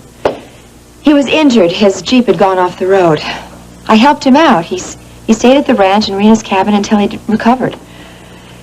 He was also hiding out there. Hiding out? From who? I don't know, some people who wanted something that he had. They wanted it so badly that they would have killed him. As far as I know, he's still hiding out there. Why were they after him? He had something that they wanted, something called a fire compass. Fire compass? I've never seen it, but Miles told me about it. It's a small wooden compass. It's something that could fit right in the palm of your hand. It's an old Indian relic. Why do these people want that? Well, I don't know, something about strange powers. Apparently, Miles told me that this has some kind of powers that could cause the death of millions of people if it got into the wrong hands. Why didn't you just leave here if these people were after him? That's just it, Mark. He lost the compass at the ranch. He hid it, and somebody took it. Steve found it. Steve, your son? Yes. Steve traded it to a little friend of his, Gregory Linden, who's Ashley Marshall's cousin. And then they traded it back, and when they did that, Bo Baker took it. Who's Bo Baker? Bo Baker was a ranch hand, and he was also working for the people who were after Miles. Whoa. Was one of your ranch hands? Yes. After Bo found the fire compass, he disappeared. And then Miles disappeared. And now Brett. Brett was so anxious to help Miles. She'd read all his books. She admired him. She believed in him. And it's no coincidence that he disappears and now she disappears, huh? I don't think so. Look, Ginny, do you have any idea where they might be? No. Unless... What? Haitopa. What's that? Haitopa. It's a place that Miles talked about over and over again. It's an old Indian name, and it means the place of the great fire. Where is it? That I don't know. Only Miles knew where it was. Haitopa. Do you think that Brett and Miles could be there? Right now, I'd say it's number one on our list. Now all we have to do is find this Haitopa.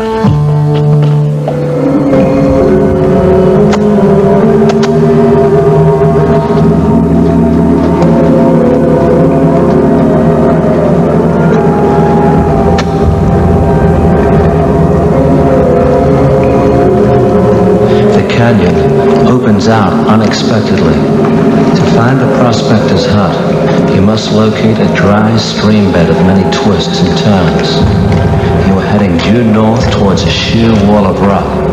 Suddenly, you will find yourself in a circular, open area.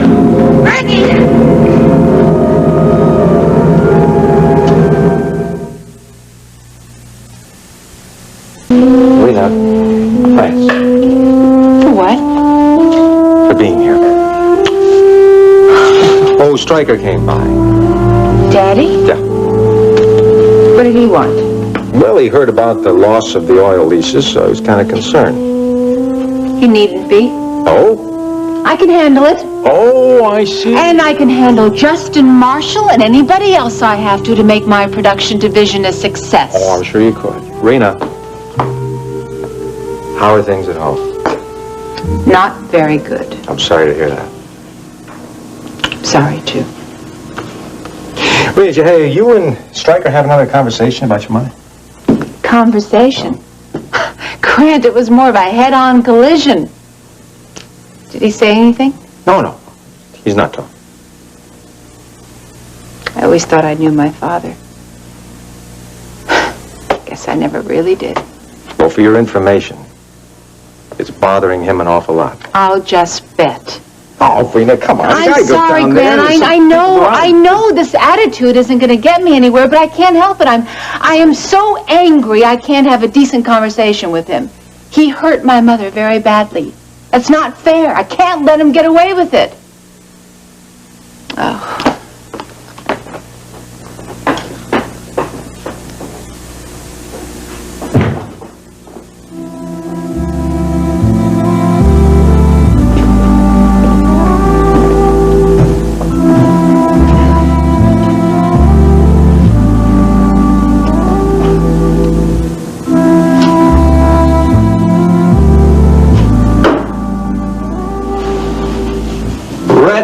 Where are you?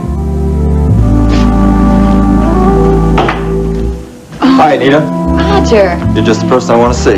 Well, I wanted to see you too. Hi. More designs, huh? Yeah, actually, I made some changes in some of the designs you've already seen, but I thought we'd go over them. Oh, good. I'd like to see them. Okay, I have them right here. Well, hold it. There's something more important we have to take care of first. More important? Well, something I hope that you're going to get very excited about. Well, what is it? Our schedule. Schedule? You're going to be one very, very busy lady. I hope you're up to it. I hope so, too. I was talking to several buyers. They're all very interested in your designs. What I wanted to do was set up some dinner so we can sit down and talk business, and I'd like you to be there. Me? No. Roger, I think it should just be you. I don't know anything about You are the deals. designer. I mean, the designer is the most important part of the deal. I think they want to meet you. It's just good business. Do you think I should do it? I do. Okay, I will. I will. Good. Now for the really big news. Oh, there's more. I've spoken to a buyer from one of the largest department store chains in the country. If things work out the way I hope they will, you and I are going to be flying to New York to meet him. New York City? It's not definite yet, but it's a very real possibility. New York City? Yeah. The big time. Oh, now about those dinners with the buyers. Is Thursday night a good night for you? Thursday. Well, Wednesday's a possibility. We just have to steer clear of the weekends. I don't think it's a coincidence, Ruby. Oh, Lurleen, you are not going to start that again. That voice in my head is talking to me. That voice in your head is going to get you in a whole lot more trouble than we're already in, Lurleen. Ruby, I just Lurleen, it's a long shot. 1,000 to 1. I know, but there's always that one chance. I know. You could be right, Lurleen. What if, Ruby? Well, what if the Joel that knows Ricky and the Joel that came to Gretchen's apartment are the same one? Where does that leave Ricky and Brad? I wish that voice in your head would shut up. It's starting to convince me. You know what I think? What? I think that I should try to find out more from Elena when she comes back. Lurleen, we can't do that. Why not? Because Elena is a troublemaker. She always has been, and the last thing we need right now is more trouble. Ruby, you've got her all wrong. Oh, do I? What do you think she'd do if she found out we were the ones who dumped Bo's body out by Marshall Village, Lurleen? What do you think your friend Elena is going to do with that piece of information? Lurleen? Hi, Billy Joe. Hey, big brother. How you doing? Oh, about as well as can be expected, considering the circumstances. Well, how come you're over here instead of at the TV station where you belong? You know, Ruby, Ricky's the reason I'm here instead over at the TV studio. Now, have you heard from him lately? Not a word. Well, something's going on. What could be going on? I don't know, but something's going on. This isn't like Ricky at all. Now we're all relying on him, and we've made some changes in the show to add him on. And he's just gone off somewhere. There's no use getting worked up over nothing. Over nothing? You know where he is? Well, not exactly, but I'm sure he'll turn up. You know, Ruby, you're some great manager. You can't keep track of half your clients, Billy Joe, the situation is well in hand. Oh, yeah, I'm sure it is. As a matter of fact, I'm in direct contact with Brett Wheeler's family right now. I'm leaving no stone unturned here. Oh, what's that supposed to mean? Mark Wheeler came over and we talked to him about this man Rehnquist. Lurleen? She didn't mean that. Oh, wait a minute, What wait she a meant- minute. I want to know just what's going on now.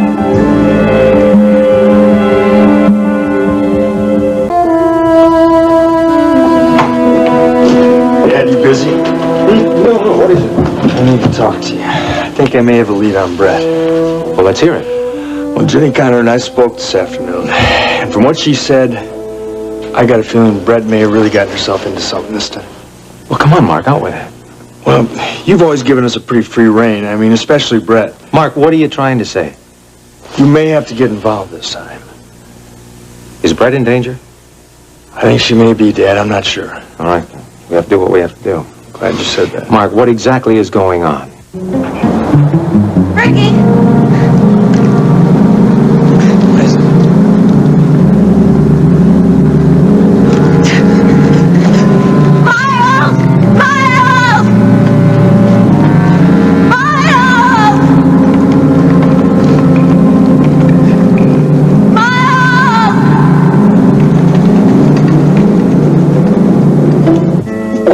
What are you talking about, Lurleen? Now, what Rehnquist man? Rehnquist? Lurleen? Ruby, what is she talking about here? Go on, Lurleen. You told him this much, you might as well go on and just tell him the rest. Ruby? Lurleen, just tell him. Go ahead. Well, this man was looking for a puzzle. Who's looking for a puzzle? This man Rehnquist who showed up at our apartment. Well, what kind of puzzle are you talking about? Same one that our next door neighbor was looking for. Gretchen? Yes, she wanted it too. Only when she found it, there was a piece missing. Lurleen, what are you talking about? You asked her what was going on, she just told you. Hold on here. You two trying to pull something, aren't you? Cooking up this crazy story about a puzzle? You're trying to hide something. I know what it is. You do? Darn right I do. You don't have the faintest idea where Ricky is, do you? Huh? Well, you better hope he shows up soon, because if he doesn't, you can just kiss his TV show goodbye. Vicki Bellman isn't going to wait around forever, darling.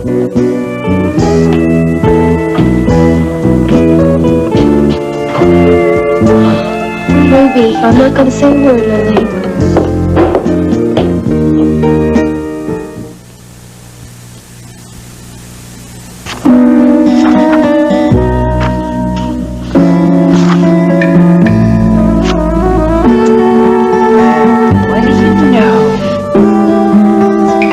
Linden was president of her sorority.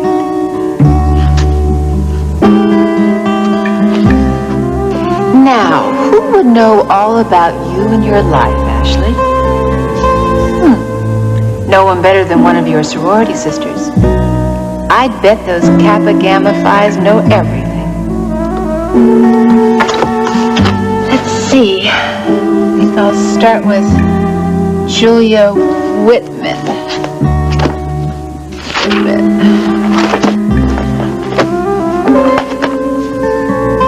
Whitman.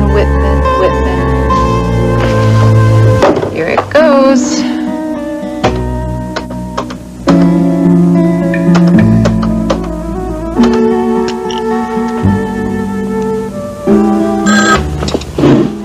Hello?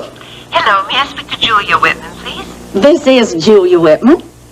Is this the Julia Whitman that went to the University of Texas? Yes, I attended the university. That's terrific. I'm calling in regards to a sorority sister of yours. A sorority? Yes. Ashley Linden. Do you remember her? No, but... Well, she was president of Kappa Gamma Phi. I'm looking at the yearbook right now. I don't think that's right. Yes, it is. Ashley Linden's picture is on the upper right-hand corner, and your picture is in the bottom of the third column. I'm afraid you've made a mistake, dear. No, I'm sure I haven't. I'm sure you have, because I was never in a sorority. Never in a sorority?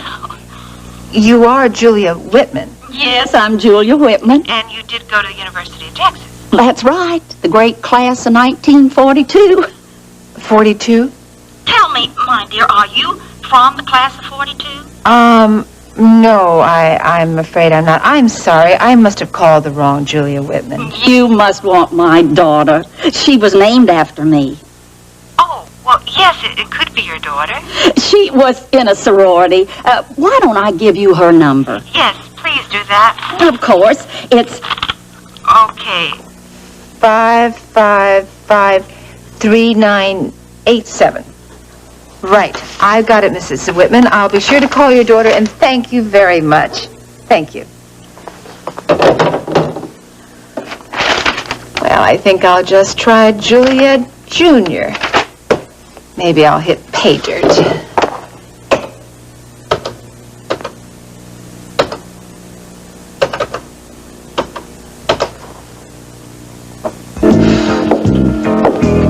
I did it, didn't I? I'm not saying a word, Lurleen. Yeah, but you're looking at me that way. But maybe we should sit down with Billy Joe and straighten things out. Forget it, Lurleen. Every time we try and straighten things out, things just get more and more confusing. Nobody understands us. Nobody believes us anyway, especially Billy Joe. What's the point? This is so confusing. It's all Mo's fault. Ruby. Lurleen, when is this going to end? Hi, is Andy here yet? Oh no, he called and he said he was going to be late. I guess I'll leave you two alone to chat. On top of everything else, I wish the two of you would try to get along better. Oh, Lurleen, forget it. Well, what's messing the two of you up now? All right, you want to know? It's the way she uses people. She offered me the chance to appear on Billy Joe's show, thinking that if she was nice to me, I would tell her where Ricky was. Except that when she found out that I didn't know where Ricky was and I couldn't give her any information, she took back the offer. Very nice, huh? She cares about nobody but herself. No, Elena, she really does care about a lot of people. She's really pretty worried about Ricky right now. Oh, yeah, because if he doesn't show, it'll cost her. I just wish we knew where he was. He'll turn up. He always does. You know, this isn't like Ricky, though. When we were talking earlier, you said a friend of Ricky stopped by here? Joel. And that he was leaving town. Yeah, that's what he said. Do you know where he was going? I think so. See, Joel's a guide, and he was taking some lady naturalist on an expedition. Lady naturalist? Uh-huh. Her name was Gretchen something or other.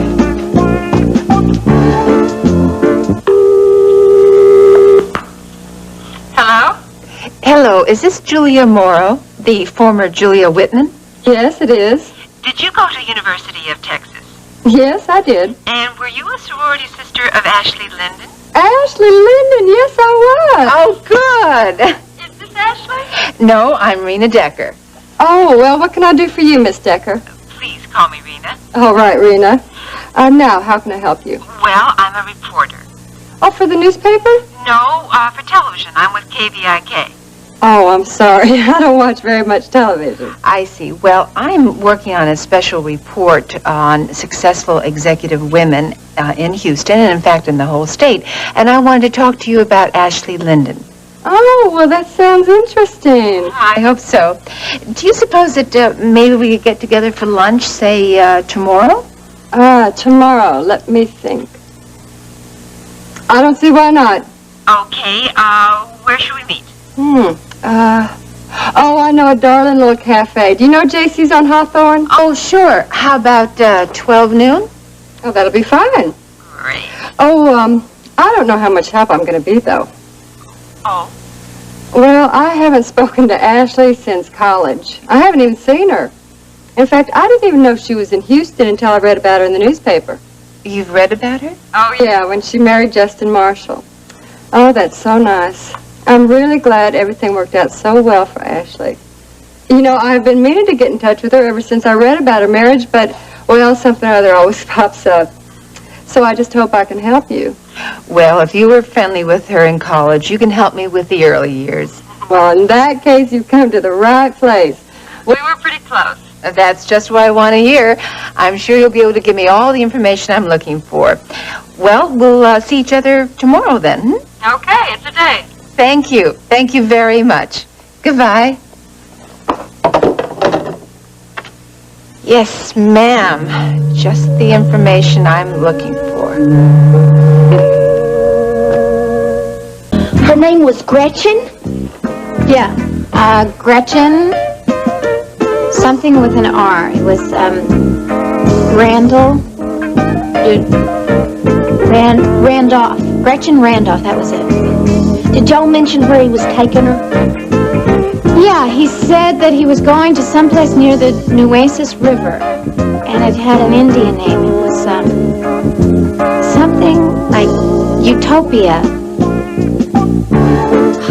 Haitopa. Haitopa? Yeah. Isn't that a funny name? Well, Lurleen, why do you want to know all of this? Oh, you know me, I'm just curious. Yep. Well, I think it's time for me to go rehearse. Would you tell Andy to meet me back at the bandstand? Sure. Okay. Sure. Thank you. Why do I get the feeling that she's mad at me for something? Can't imagine what I did. She say anything to you, Lurleen? Lurleen? It's the same person, Ruby. What? Who's the same person? Joel. The 1 in 1,000 is him. And not only that, he's gone off with Gretchen to that place with the funny name, Haitopa. How do you know this for sure, Lurleen? Because Elena just told me, that's how.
Hello, sweetheart. Hello, Mama.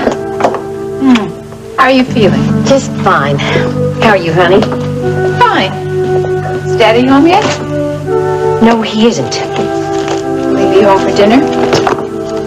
I don't know. You'll have to check with Beth about that. I have other plans. You're going out. Yes. Going to Hunt's place? As a matter of fact, I am. I don't care what you say, Ruby. I think we should do something. About what? I told you what Elena said. Honey, I know what she said, but I don't really see what we can do about it. It all fits in with my theory. I know. Ruby, this is a matter of life and death. How do you figure that? Well, Elena said that Ricky's friend Joel took a woman named Gretchen Randolph to that Indian place with the funny name. Haitopa. That's the one. Well, maybe it was another Gretchen. Oh, Ruby, we can't afford to take that chance. Now, we know that Gretchen killed Miles Rehnquist, and she tried to kill you, too. I know, Lurleen. I think you're right. I do. I just don't want to face it. But if Brett and Ricky are there and she went after them, they could be in real trouble. Well, it's not much, but it's better than nothing. Yeah. Well, if we get caught in a storm, at least we'll be well protected. Can you hand me that sleeping bag over there? Here you go. Thank you.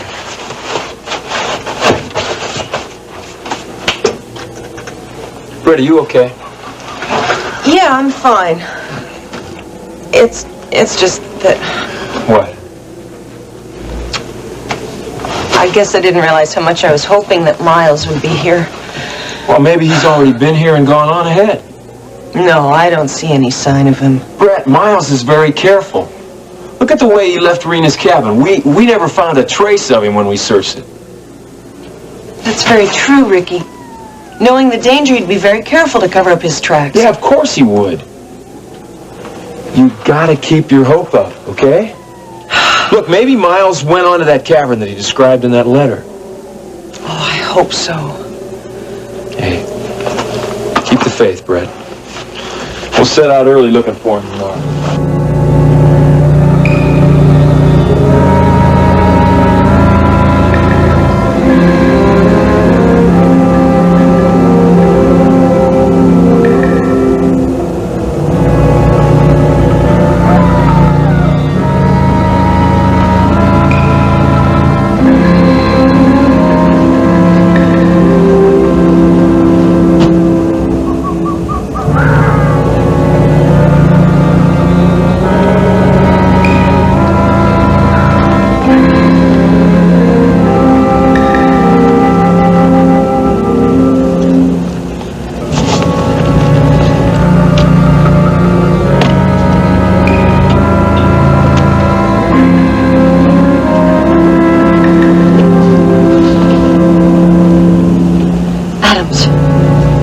Adams, do you read me?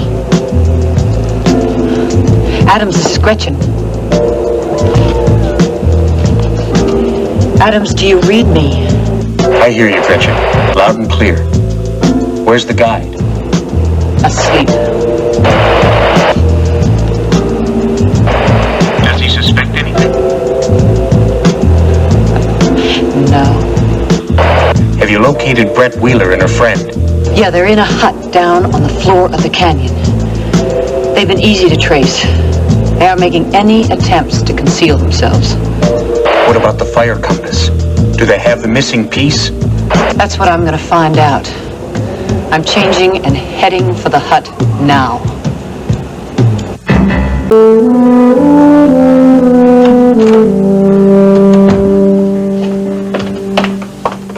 Hi, Gregory. Oh, hi. Where's everybody? Work. I'm late. I thought I'd be the last one in. Well, you're not. So what are you doing?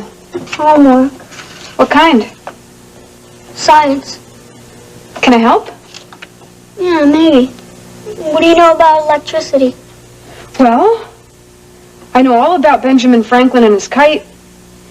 Thanks. But I think I better do this myself. What? You mean you don't want the benefit of my vast scientific knowledge? Oh, give me a break. Vast scientific knowledge. Get off me. Hey, you made me lose my place. You don't care. Yes, I do. I you have to do a diagram. You can do it later. You can do it later, can't you? Yeah. Okay. Why? Because I want to talk to you. About what? About us. I'm moving out, Gregory. What do you mean? I'm getting an apartment of my own. I was hoping that you would stay home tonight, Mama. I thought that maybe Daddy, you and I could all have dinner together. Under the circumstances, I don't think that's a very good idea. Mama, if we all sit down together and discuss this like three civilized human beings... Rena, please. I know you mean well, and I appreciate your concern, but This is really something your father and I have to work out between us. Well, fine. You can have dinner with Daddy, and I'll make other arrangements with Grant. I'll leave you alone. Wouldn't do any good. Mama, it's worth trying. Not at this moment. I know how much your marriage means to you. Please, Rena. It's worth fighting for, Mama. You just can't turn your back and avoid the issue. I am not avoiding anything. Now, your father has decided to get on with his own life and live it the way he sees fit. I intend to do the same. Please, honey, I'm going out now, and good night. Don't wait up for me.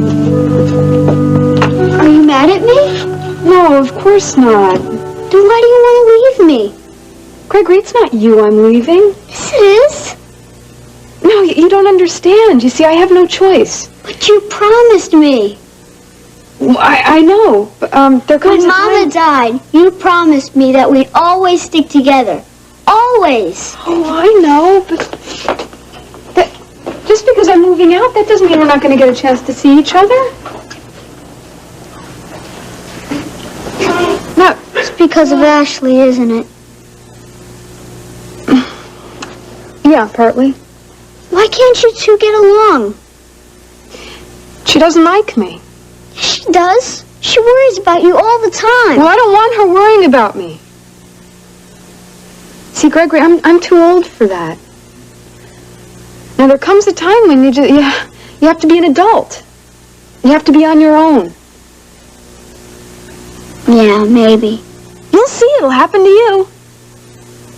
We should just try to get along. I have tried. I want you to go. I want us all to be together, like a family. Gregory, I don't want to go, but I have to. Hey, it's not all that bad.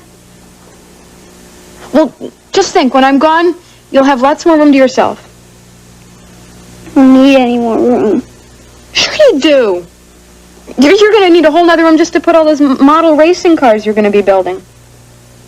And you'll finally have a place to put that aquarium you're always talking about. I don't need an aquarium. I'd rather have you. I love you, Gregory. Where are you going to go? I don't know. I just know I have to get out of here. Hi, y'all. I'm sorry I'm late. Every time I tried to get out of that office, somebody else called. Hey, what's wrong? Nothing, I guess. What? I told Gregory I'm leaving. I'm getting a place of my own. Gregory? Why don't you go to your room and do your homework, okay? Come on. Talk to Allison.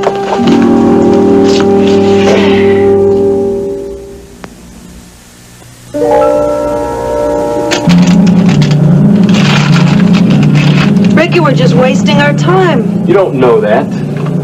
Miles hasn't gone ahead of that cavern. Brett. He couldn't find the cavern, not without the missing piece. Brett, Miles is very experienced. And he's already got the advantage of knowing he's been over this terrain before. Ricky, that's not going to matter. You read what he said in the letter? Without the fire compass, Miles experienced this sense of complete disorientation. I just went through the same thing, Ricky. Brett, there's no sense in letting ourselves get defeated before we start. No. But we might as well face up to the realities of this situation. Unless Miles shows up with the rest of the fire compass, we're just on a wild goose chase. No, we're not. Look, we've at least got the instructions from the letter that Miles left. Oh, yeah, and I'll tell you, I've read this letter over and over, and I still can't understand it all. Well, then you're just going to have to read it again. Now, we have got to retrace exactly what Miles did when he first happened onto this hut.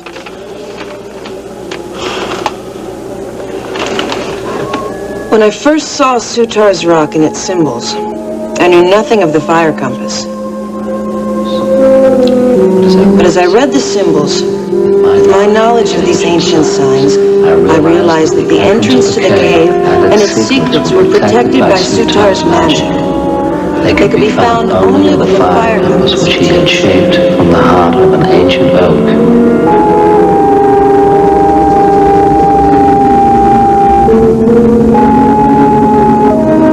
My rational mind said that if there was a cave entrance nearby, I could find it without some magical toy. But Sutar's magic seemed to grip me.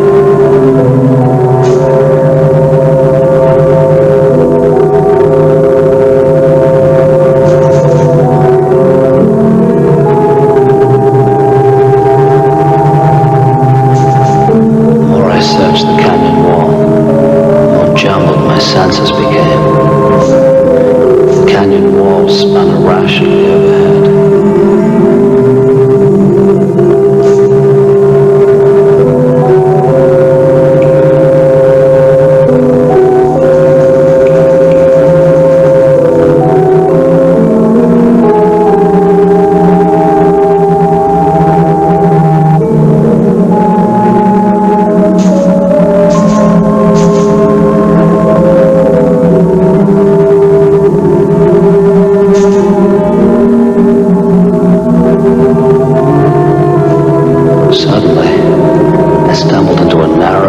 Treacherous crevice, black as the blackest night.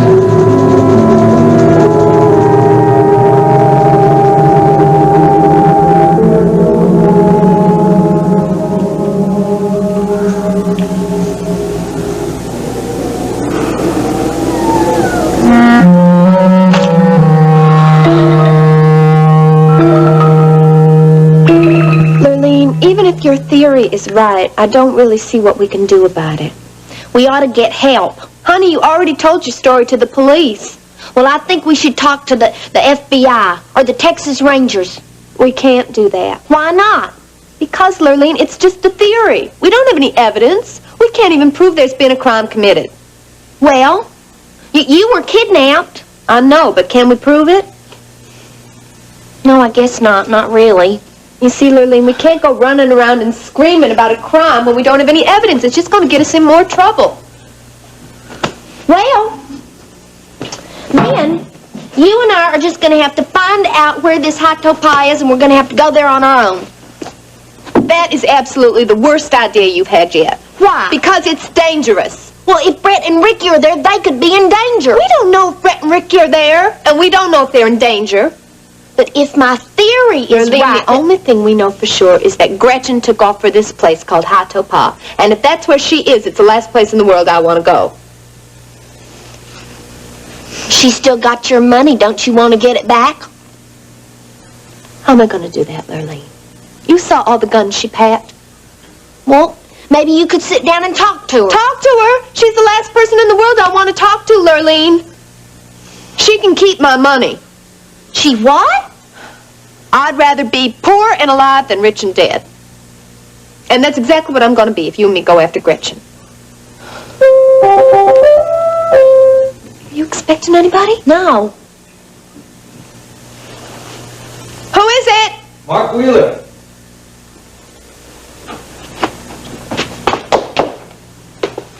Just a minute. Hi, Mark. What can we do for you? Well, I was hoping you might be able to tell me a little information. Sure, if we can. Come on in. Spoke with Jenny Connor this afternoon. After what she said, I'm more convinced than ever that Brett's disappearance has something to do with Miles Rehnquist. Well, we already told you everything we know about him. Look, did Ricky ever mention a place called High Topa or something called a fire compass? I don't know. You see, I know we agreed to keep this just between ourselves. But I think Mark is different. He has a personal stake in this. And I think we ought to tell him everything we know.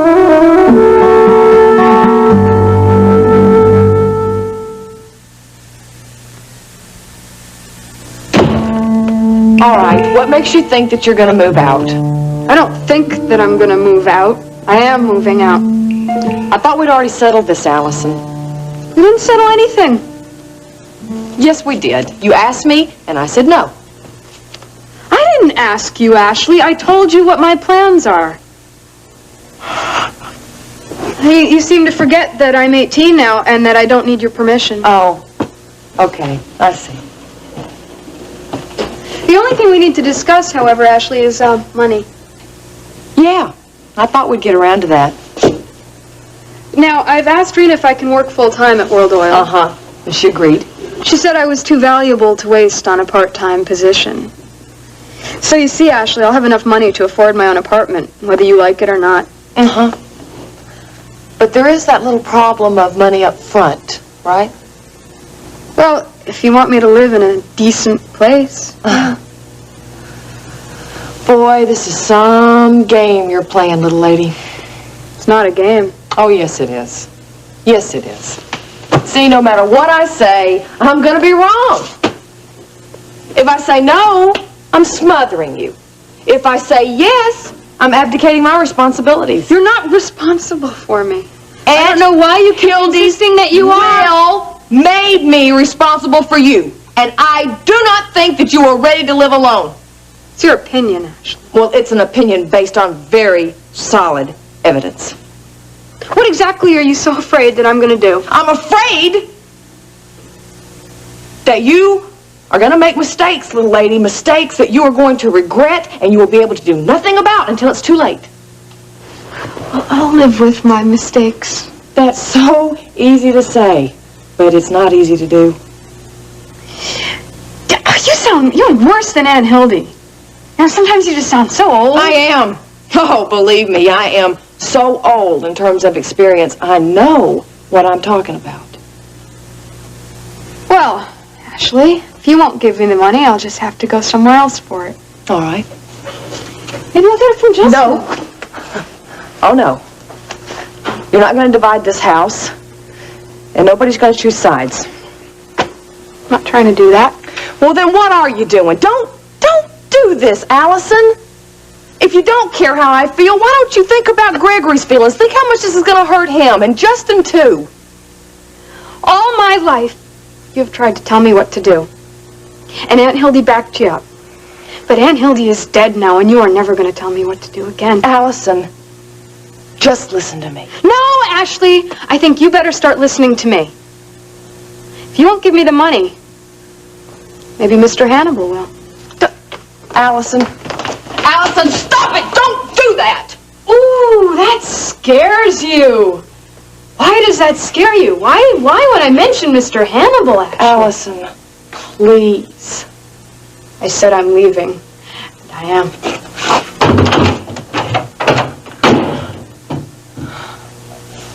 Vicky, 2 nights in a row. I'm beginning to think that my ship's come in. Oh, it's going to take more than my club sodas to keep you in the black, though. Well, my dear lady, you may not fill my coffers, but you definitely lift my spirits. Well, good.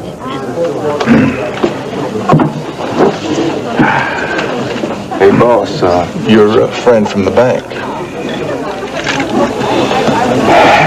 I'm sorry to desert you so soon, Vicky, but I've got some business to take care of. Oh, please, go ahead, Hunt.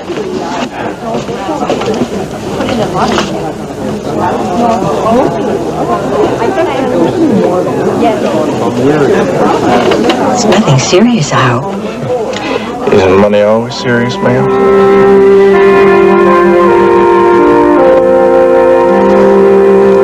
Rena! Hello, Daddy. Surprised to see you. Why? Well, you and Grant been getting along so well, I figured you'd be with him. I had a date with him, but I broke it. Why? Because I think it's time you and I had a talk. Why don't you sit down, Mark? So you do have something to tell me, huh? Yeah. Well, see, the thing is, we do know something about the fire compass and about Hato Pa. But the whole thing has been so crazy, we've been afraid to take anybody else into our confidence. Look, I understand. It's okay. It was a wise move on your part. From what Ginny told me, these people that are after the fire compass are pretty dangerous. Oh, they are. They even kidnapped Ruby and they were gonna... See, heard about the fire compass and about Hato-Pa, but we don't exactly know what they are or why anybody's so upset about them. Well, seeing as how you're already involved, I may as well fill you in on what Ginny told me. Well, how come Jenny's involved in this? She was the one that discovered Professor Rehnquist's body when he was injured in a storm. Professor Rehnquist? That's right. He's a professor of geology. Oh, well, see, we didn't really know that. We were never introduced to Mr. How Rehnquist. did you know all well, about... I'll tell you all about it, but first, why don't you tell us what Ginny said? Well, according to Ginny, the fire compass is a key to everything. People will kill to get it. Millions of lives could be in danger because of it. All because of the fire compass? That's right. Well, that explains why Gretchen was so... And this all leads to a place called Hato-Pa? Yeah, it can't be found unless you have the fire compass. Well, where's the fire compass now? Ginny doesn't know. According to her, Professor Rehnquist had it but lost it. Then it apparently fell into the hands of one of the men who was pursuing him, a ranch hand by the name of Bo Baker. Bo? You know him? No. Somebody mentioned his name to us one time. Who? Our next-door neighbor, Gretchen Randolph. See, and ever since we moved in here, she took to camping out in our living room. She was always coming over with coffee, cake, and everything, wanting to talk. Only she turned out to be a gangster. Yeah, well, we think she might have been one of the people who were after Professor Rehnquist. What makes you say that? She kidnapped me. She kidnapped? Why? Well, she thought I knew something about the fire compass. This doesn't even make any sense. Well, that's what I kept telling her, but she thought I had some missing piece to the fire compass. So why did she let you go? Well, she didn't. She was going to shoot me. Only I rescued her. I dressed up like a nun and I turned in a fire alarm. Look, even if this is true, I don't know how this even has any connection with Brett's disappearance. Well, see, I had some trouble with that, too. Lurleen is the one who put it all together. You see, I knew that Gretchen knew that Brett and Professor Rehnquist were really good friends. And so, when she couldn't get what she wanted out of me, we figured she must have gone after Brett. Yeah, and then when Elena told me that a friend of Ricky's named Joel took someone named Gretchen to this Hato-Pa place, I knew I had to be right. If Brett and Ricky have gone to Hato-Pa, they could be in real danger. Maybe we should go after them. I don't know. Maybe. There's just so much we need to find out. Maybe we can help. I hope so, but I just can't stand around here waiting, not while my sister's in danger.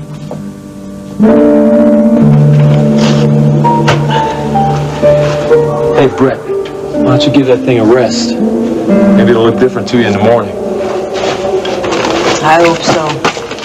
Because it sure looks hopeless to me now. Hey, nothing's hopeless. Not when there's somebody with your determination to work on the case. You must just think I'm crazy, dragging you out here on the basis of this letter. Well, we do have a piece of the fire compass. Oh, yeah, one little piece. Well, hey, that's more than Miles had when he made that first trip out here. Miles happens to be an expert in the ancient Indian languages, and he could interpret anything he found. Hey, I don't think you're crazy. And I really do admire you for what you're doing. You do? Sure. Look, Miles asks you for your help, and you do everything in your power to follow his instructions. No, it's not just for Miles, you know. In that letter, he says that millions of people could be killed if the wrong person gains access to that cavern or its secret room. Ricky, thank you for sharing the risk of this. The responsibility. Hey, do you really think that I'd let you come out here all alone? I appreciate it.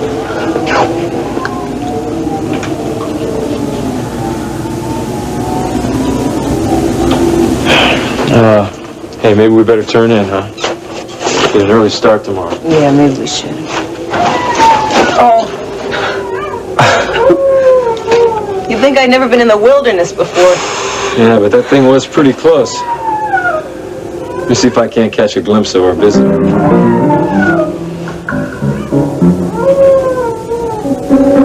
I want to take this flashlight, go out there and see if I can't scare that coyote away. Maybe he'll be snooping around that stuff I... Ricky. Just be careful. Hey, I will. Okay? Be right back. I thought I made it clear last night, Rena. We don't have anything to talk about.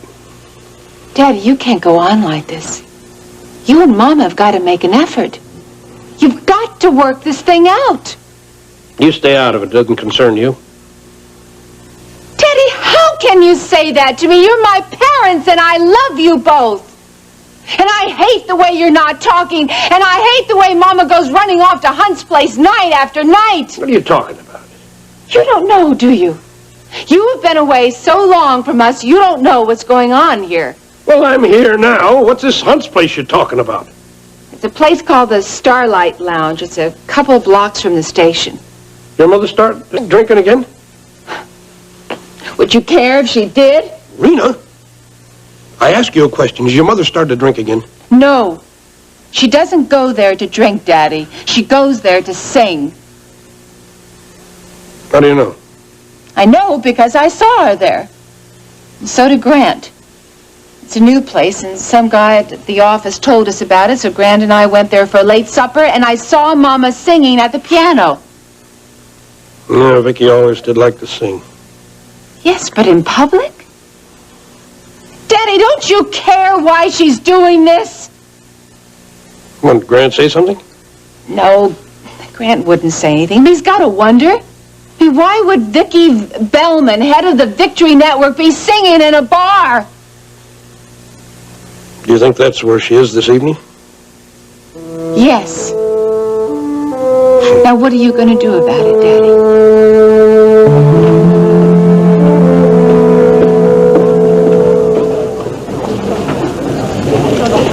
Well, business rears its ugly head again. I know all about that. Well, in honor of our mutual knowledge, let's have another round. Bobby, give us 2 more club sodas and go easy on the ice, huh? What was all about, Hunt? Oh, that was nothing. Just another round in the grand old game of keep the wolf from the door. Did you? More or less. You can level with me, Hunt. Are you having financial problems?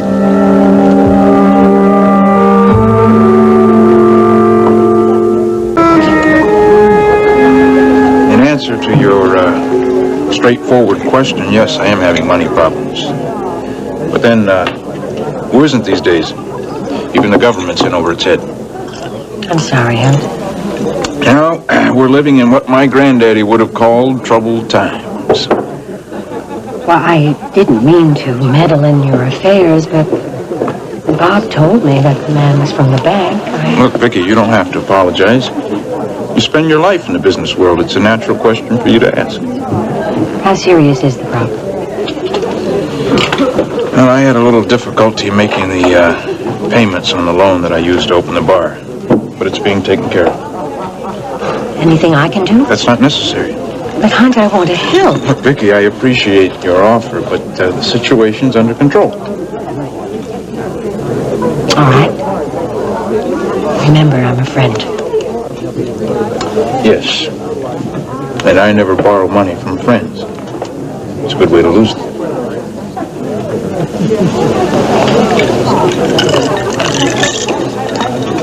Vicky, would you really like to help me? Of course.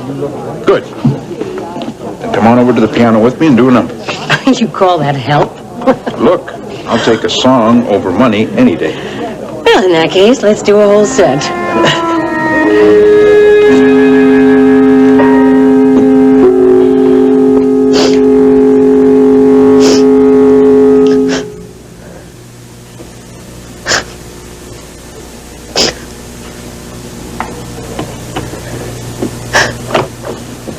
Ashley?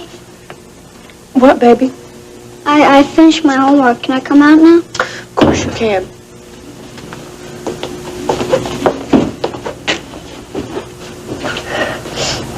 Where's Allison? She's gone. Where'd she go? I don't know. Don't cry. It'll be all right. Come here. Oh, thank you. I hope it'll be all right. gonna miss her, aren't you? Mm-hmm. I'm gonna miss her too. Maybe she'll come back. Maybe. Even if she doesn't, we can still see her, can't we?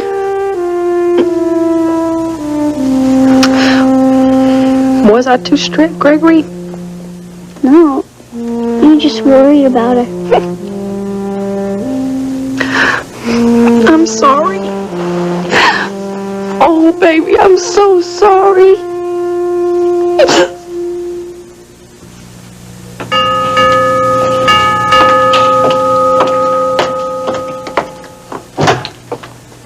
Allison, it's a little late, isn't it? Yes, I guess it is. Is your mother here? No, she isn't. Come on in. Thank you. What is it? Well, I just wanted to talk, and she was so nice to me the last time. Allison, is something wrong? No, nothing. Allison, you can tell me. Is it Ashley? Did you have another fight with Ashley? Yes, I did. Rena, I can't go back there tonight. I can't.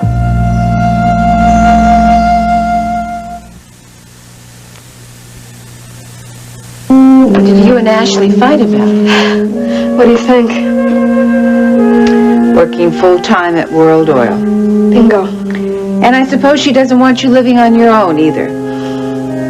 You think it's all right, don't you, Rena? Of course I do. Well, that's the difference. You trust me. You treat me like I'm an adult. You found your apartment yet? I haven't had time to look. Where do you intend to spend the night? Hotel? Oh, now, wait a minute. I think we've got to talk about this. Oh, I have the money. It isn't a question of the money. I just don't think you should spend the night in a hotel alone. Well, it's only one night, Rena. And if you give me the day off tomorrow, I'm sure I could find a studio apartment. No, I think you should stay here. Oh, I couldn't do that. Why not? Well, Ashley would be furious. Don't worry about Ashley. I'll take care of Ashley. Have you had any dinner yet? I haven't. Okay. I'll have Beth put an extra plate on the table. You just make yourself at home.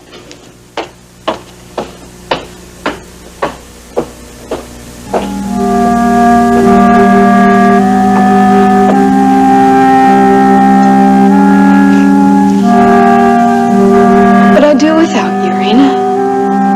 You know, Lurleen, Mark is sure a whole lot different than those sisters of his. Yeah, I suppose so. Brett and Lacey always make me feel sort of inferior. But Mark is so... No, Ruby, I don't understand you. What? What did I do now? Well, first of all, you tell me not to tell anybody anything, and then you turn right around and you tell Mark Wheeler everything.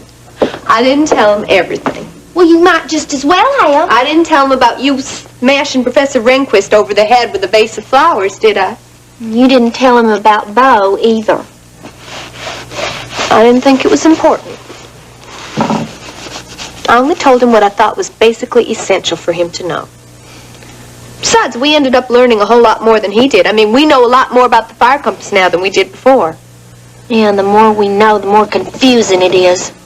I swear, between Elena and Billy Joe and Mark and the police, I have trouble remembering who knows what. Well, you can forget about everybody else but Mark. He's the only important one. And why is he so important? Well, for one thing, he can help me get my money back from Gretchen. I thought you were going to forget all about that. You weren't listening, Lurleen. That wasn't what I said. I said you and me could forget about going after the money by ourselves. But Mark changes all that. I don't see how. Because he's a man, Lurleen. He's a strong, capable, enterprising man. Uh-oh. It always worries me when you get that look on your face. What look? You're cooking something up, aren't you, Ruby? Oh, don't be silly, honey. I'm not doing anything of the kind. I'm just looking after our mutual interests. Well, that worries me even more. I wonder if Hato Pa is really that hard to get to. Ruby, Well, see, Mark said we needed that fire compass thing, you know, with all those little diagrams and everything to lead us to the treasure. But I really wonder if there isn't some other way to do it. I mean, I wonder if we could... Ruby! Be quiet, honey. I'm trying to think about something. It's all right here, Ruby. What are you talking about? The fire compass. It's all right here in the print I made. Let me see that. It's all here, Ruby. Lurleen. I gotta call Mark and tell him about this right away. Ruby! What? What's the matter? We have a problem. If we show this to Mark, we're gonna have to explain to him how we got it. And that means telling him about Bo and about Miles. I knew we shouldn't have lied to him. Oh, Lurleen. Why can't anything ever be easy? Well, it's all clear. Was it a coyote? Yeah, I think so, but he wasn't out there anywhere. I did a double loop around the hut. He was nowhere to be found. Hey, does that bother you? I'm not scared of anything on four legs.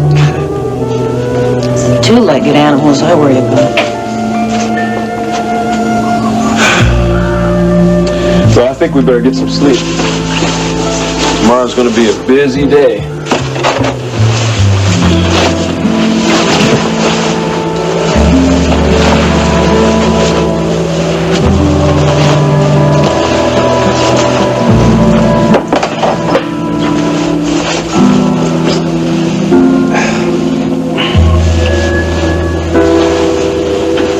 Good night, Ricky. Good night, Brett. I'll see you in the morning.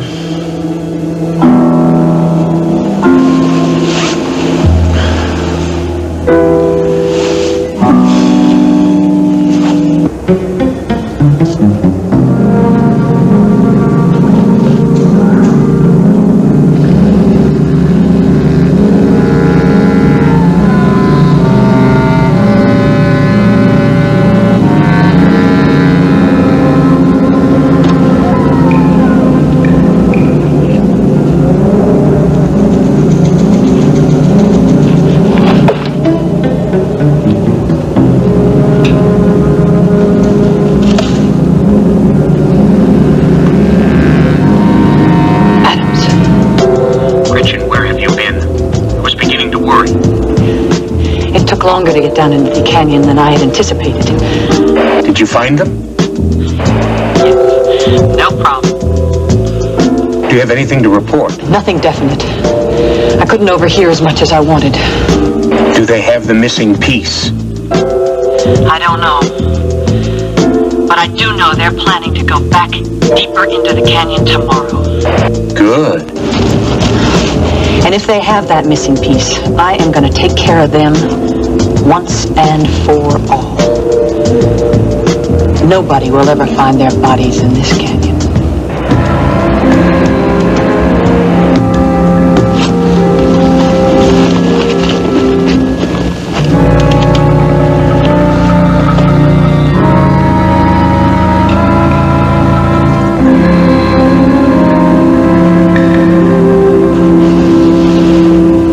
Gretchen? What are you doing? Why are you dressed like that? I was just restless. Just one look at you, my heart goes tipsy in me. You and you alone bring out the gypsy in me. I love all the many charms about you. Above all, I want my arms around you. Don't be a naughty baby. Come to Mama,